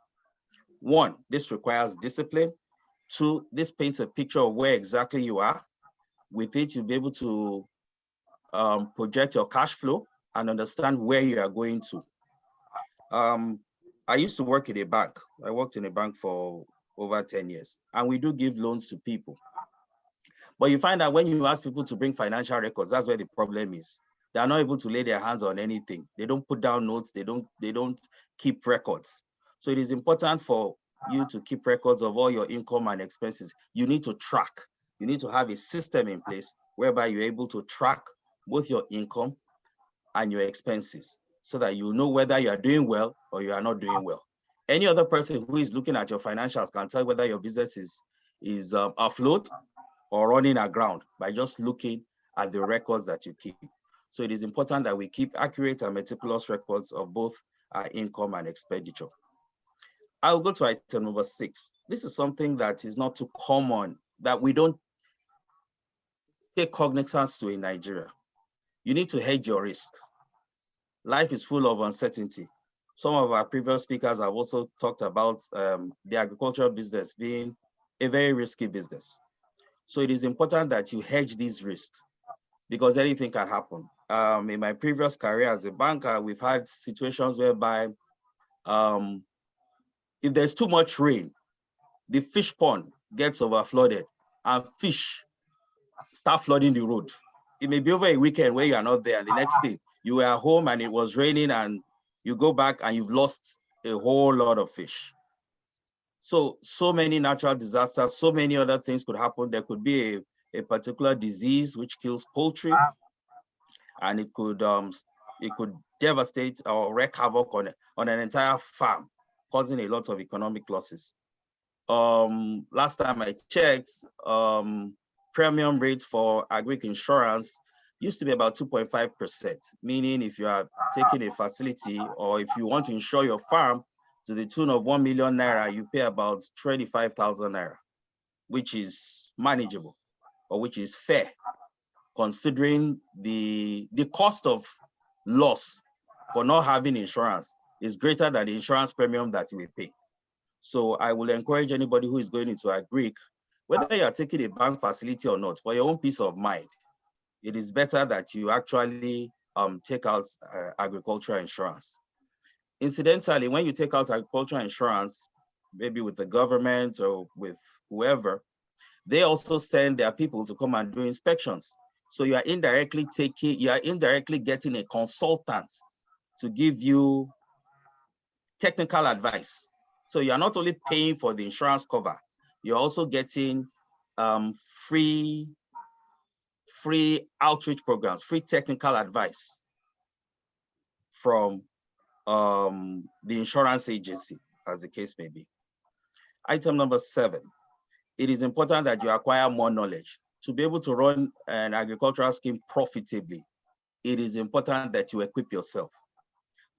Life has become so simple that you can do all of these things on the go. You don't need to leave your current business and go and enroll in a school and go to class. But there are all these courses online. There are so many apps online where you can take a lot of agricultural training if you desire in your own spare time.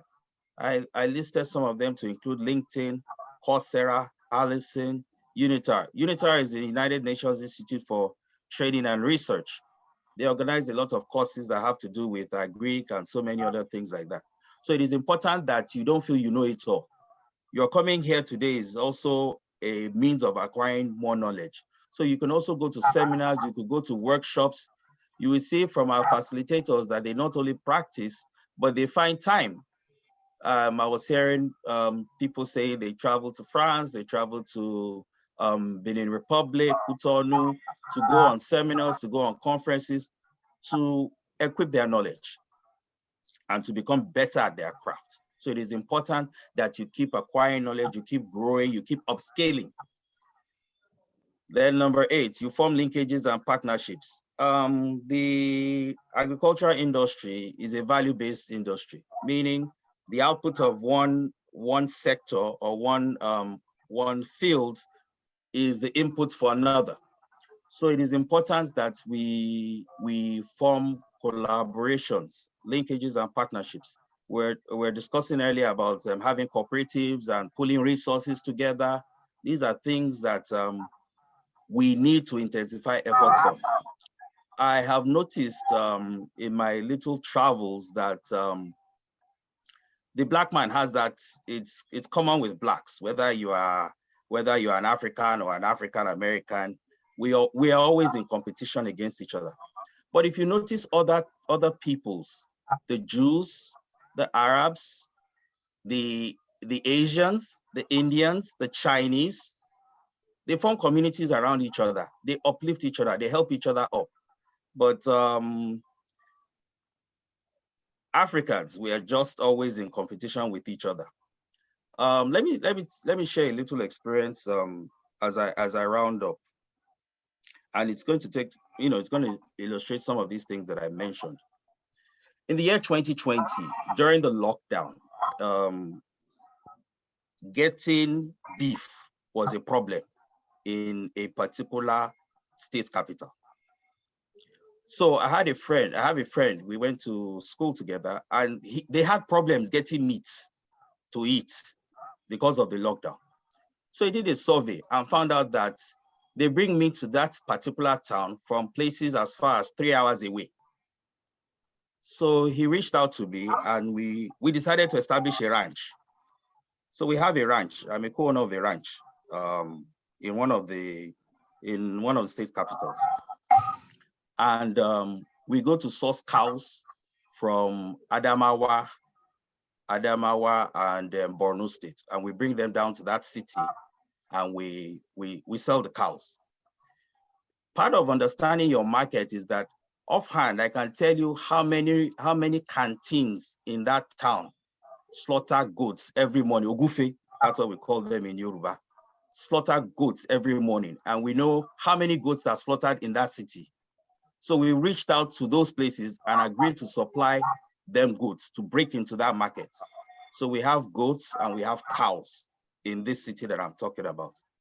Now, I want to talk about forming linkages and partnerships. It so happened that this year, one of the speaker of the State House of Assembly of that state came to the US and I met him. And I did one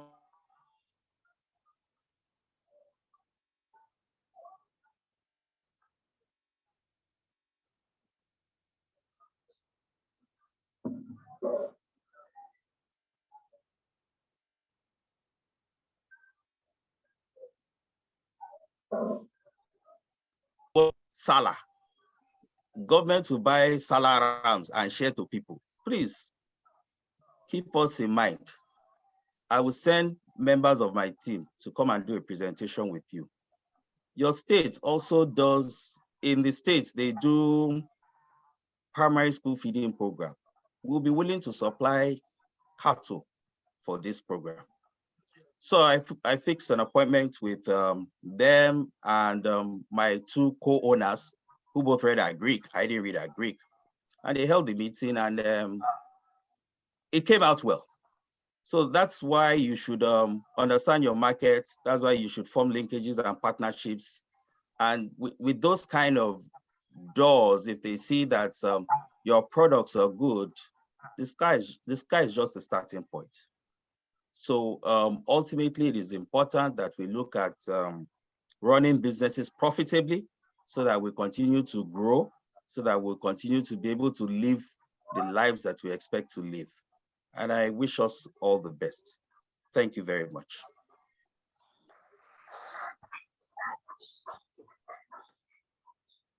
Thank you for that. We are almost so I will want to invite every member of the SPPG project, Capstone project group for food insecurity. I want to invite all of you at this moment. Victor, we need to get ready to share information about our contacts with both the people here and the people in the space. After this moment, we just want to show a practical presentation, and that will be the end of it for now. If you now need to get a lot more information on the specific area of agricultural interest, get in touch with us and we'll get it out. All the Capstone project members, please, just come.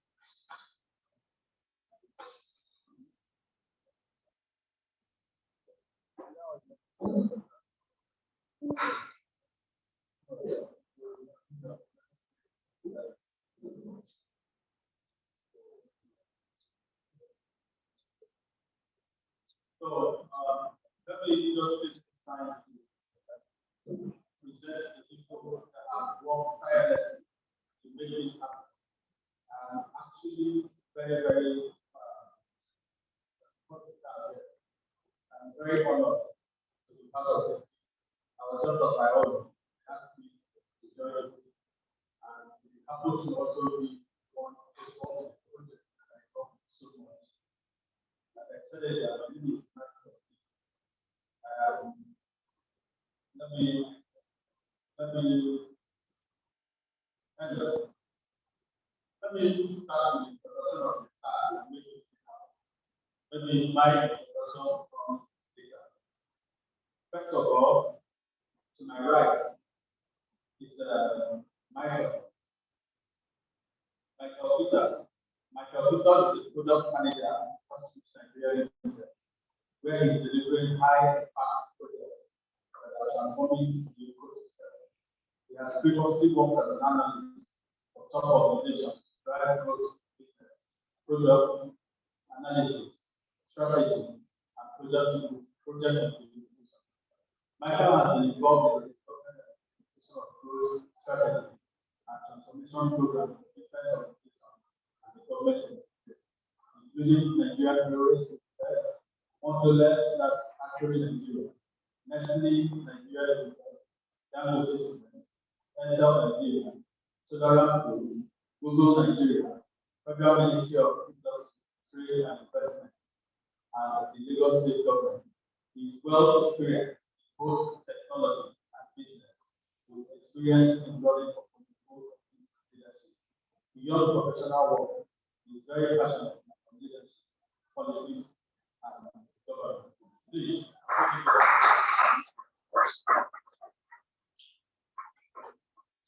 So this is just irrespective of what you do, there is space for everybody to get involved in agriculture. Let us stop all this where can we put it off and go in.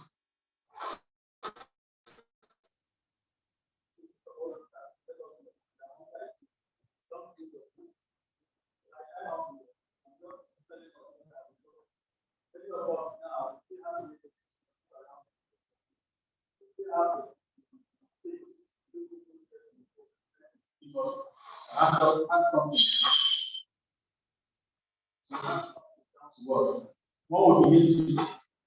You won't be able to do all of this.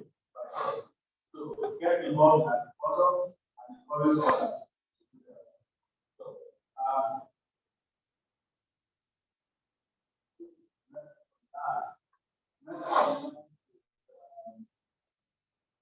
this is the dedicated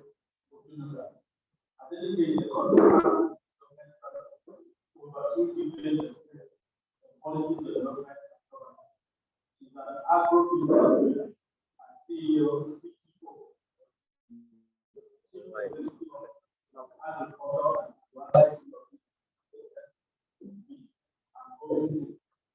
education comes across various fields of agricultural economics, leadership, agribusiness, education, community development, communication, and others from institutions in and outside the place. She is the United Nations. She loves writing, currently has 6 books on Amazon, and has published in magazines. Her dedicated is currently about the school of policy, and governance. They are also she is our honorable case.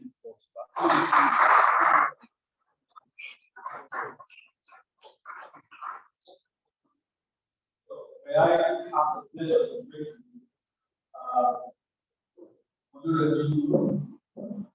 the management executive and senior one being the co-founder and CEO of the she currently serves as non-executive manager in several other companies. We is passionate about inspiring and raising critical individuals from next generation leaders across all spheres. Please,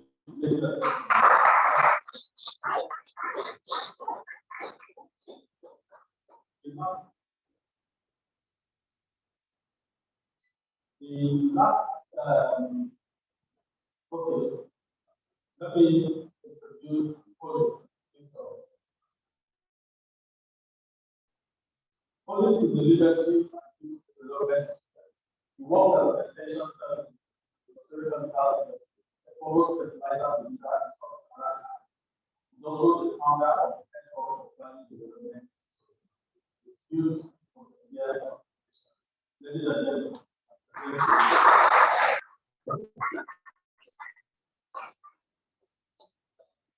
Our other students are the ones that make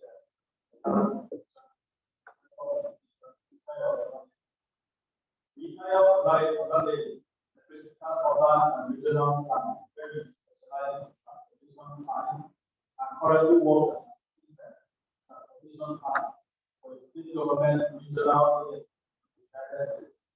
Prior to that, we worked in Nigeria for over a decade, rising to become a branch manager.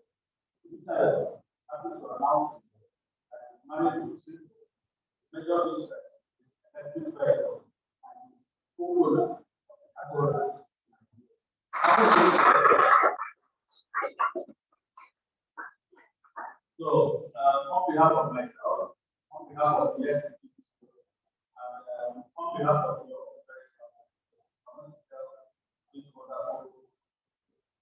thank you so much.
Community support group. He's married with 3 children. Obedience.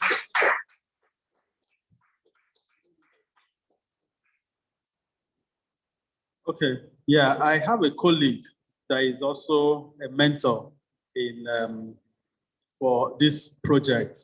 Her name is Mary Ikoku. Let me also use this opportunity to read the little thing she wrote about herself.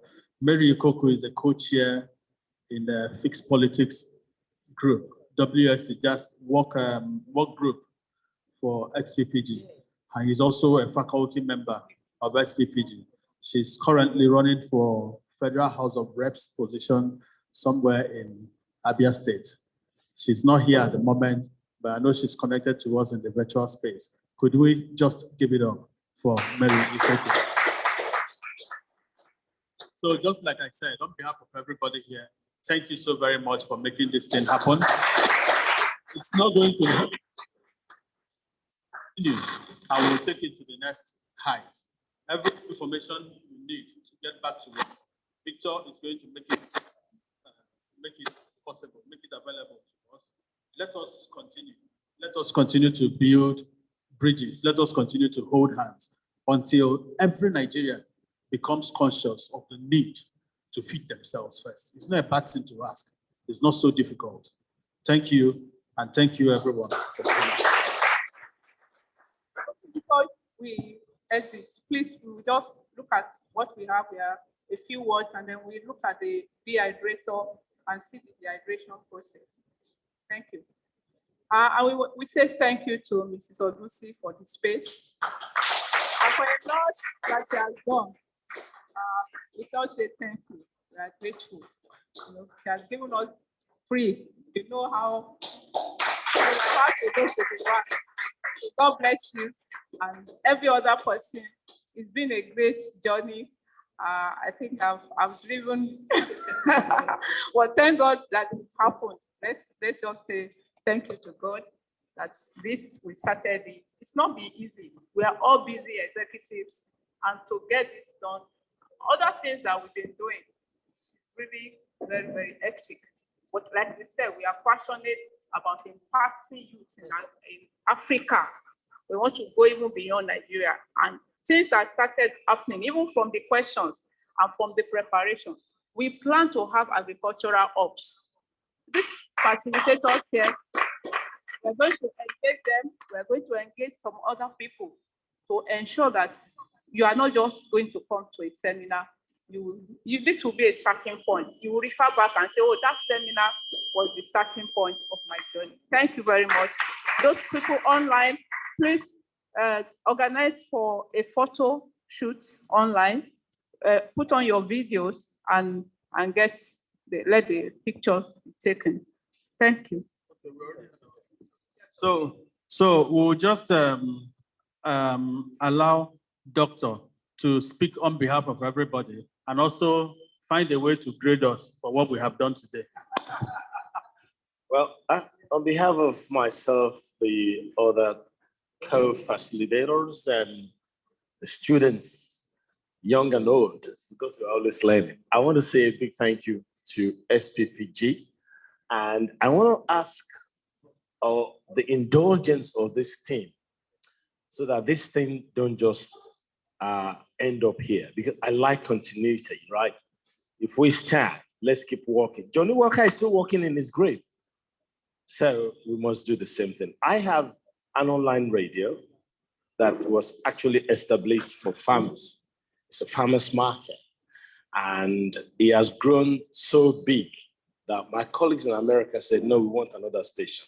So we now have another station for entrepreneurship, empowerment, all this We Radio Online studio.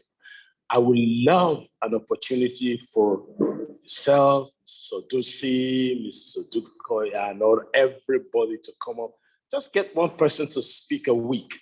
It is free. I can reach you wherever you are.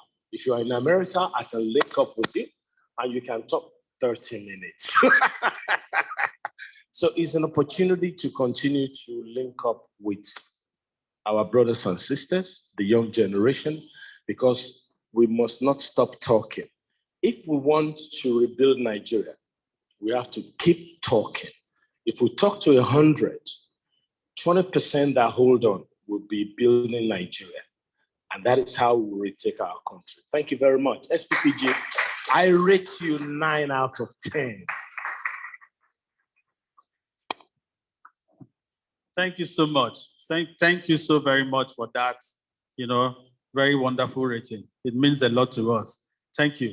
And I think this brings us to the end of this event. Just go through this, come to the back and look at the dehydrator at work. And Madam Adenike is there to put us through. She started this thing today, I guess. So we are going to taste from the fruit of the land because we are obedient, Abby.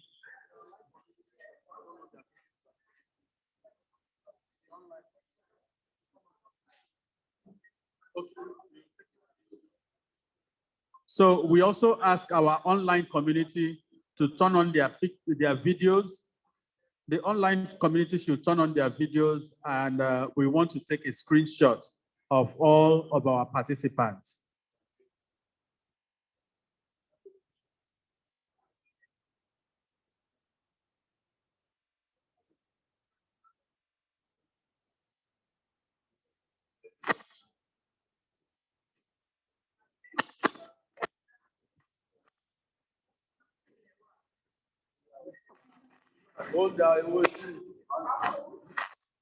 How does it taste?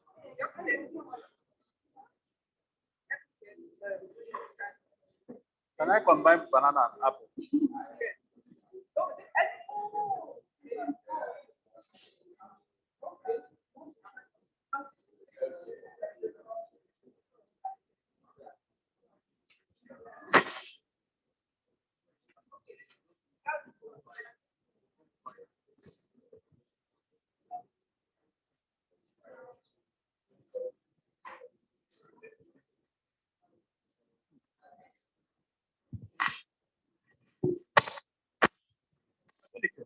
So,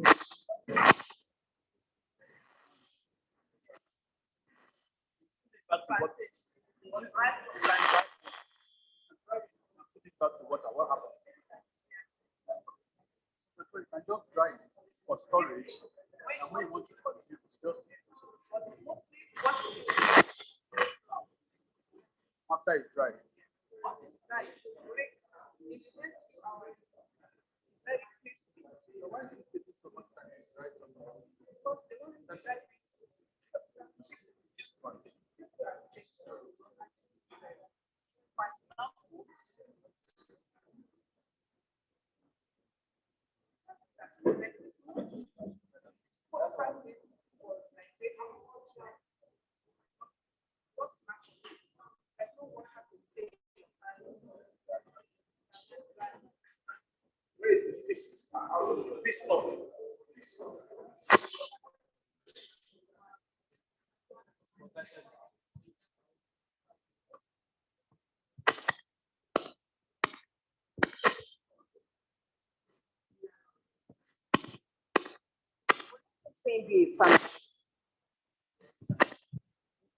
Okay, thank you. Even if you have it in your home, maybe one or two, but you don't grow it close to your fence because it can be destructive. It can break the foundation of the house. Yes, because of the fibrous root, it extends. But if you have it, you can take your milk, you can take your snacks. And when you have something like that at home, you're not training yourself, you're training the next generation. For example, when our daughter got married, I told her, I'm going to give you a garden as a present. Say, Mommy, please, I'm tired of this home garden. I'm married now. Let me. By the time she went to the market and bought one ugu, and the ugu just disappeared within 2-3 hours. Say, Mommy, please. Now, I envy her garden. She's living in a rented apartment, but her corridor has turned to a garden for her. Even our landlord, anything they want to dispose, bathtub, say, come on, madam, please, so we have a garden for you. So they give it to her. So it is not now my generation. My daughter has taken over. Our children too will say that we grew up in a garden. And she's working. She has a business. But the garden, anything she wants, she goes to a garden. So we're not saying, even as you, if you have very lucrative business, just create something natural. It makes you younger. It renews your health. And even you are happy. Because when you eat what you grow, like this one, this is passion. A fruit like this is 500 naira. Passion fruit. The juice makers, they love it because it has a very strong aroma. But what we normally do is we blend it. If you buy 200 ml, 250 ml of that size, the smallest size, no. The smallest size of this one is 3,000 naira. And it comes in season. If a season, you can get over 200 fruits. But we don't sell ours for 500 for our customers. We have this customer just okay, 3 for 1,000. But with 3 for 1,000, and you have over 200 at every season. The same thing goes to plantain. This is another banana. It's a variety. You know this one. It's not very common, but the people making baby food is very good for them. This particular one is very good. And when you're talking of pawpaw, you have varieties, different sizes, different shapes, and things like that. Like lemon now. Lemon, if you go to the market, you get 1. At K2, okay, mile 12, maybe you can get 3 for 500. But normally on this malang, it's 5, they sell 1, 300 naira. And it doesn't cost you anything. If you plant your lemon here, the side here, you can put your vegetable, the next one, and you have varieties. So if on your farm, you are doing chicken, or you're doing dog, or you are even doing goats, you just cage them, but the one you will eat, you just plant. Like we saw yam in sack. Even our own farm, this season, we planted a yam in sack. We just put it by the fence, so you don't need to walk any stick for them. And by September, we harvest and we begin to eat. That does not stop us from our poultry. That does not stop us from the ones we're doing. So it's very interesting if you can work smart. The illiterate, when they plant cassava, it's only cassava and corn. But you have varieties. Your corn is there, your cassava is there, the fruits are there. None is disturbing one another. And you can have your apiary at the side. You can have your snail. This place is okay for maybe 100 snails. So that is what we're trying to encourage the youth. Farm smart, not big. Because the problem with big farms these days is the workers. We don't have workers. The Kutonos don't come here again. I'm telling you, they don't come. So if you can farm smart, and if you cannot do that, then you do process it. Like this noni takes 6 months. This is the real noni. This one is already matured, it's ripened. Like this one now, you wash it, you keep it airtight, you keep it in the sun, you just stun it. At the end of 3 months, you have your noni fruit. And this is what they were selling to us, 15,000 naira. If you know it, then that was about 8 years ago. A bottle, 1 liter, 15,000. And come and see the Nigerians, the way they were buying it, because they told us it's for every ailment. It's for cancer, it's for this. Go and Google it. Go and Google it. So this is the product of Noni. Noni, yeah. This is passion. And this is cashew. You can make the milk. This juice. This is the juice from it. Okay? No, it's not mixed. This one is the fermentation process. So when you see it on your tree, it comes green. When it is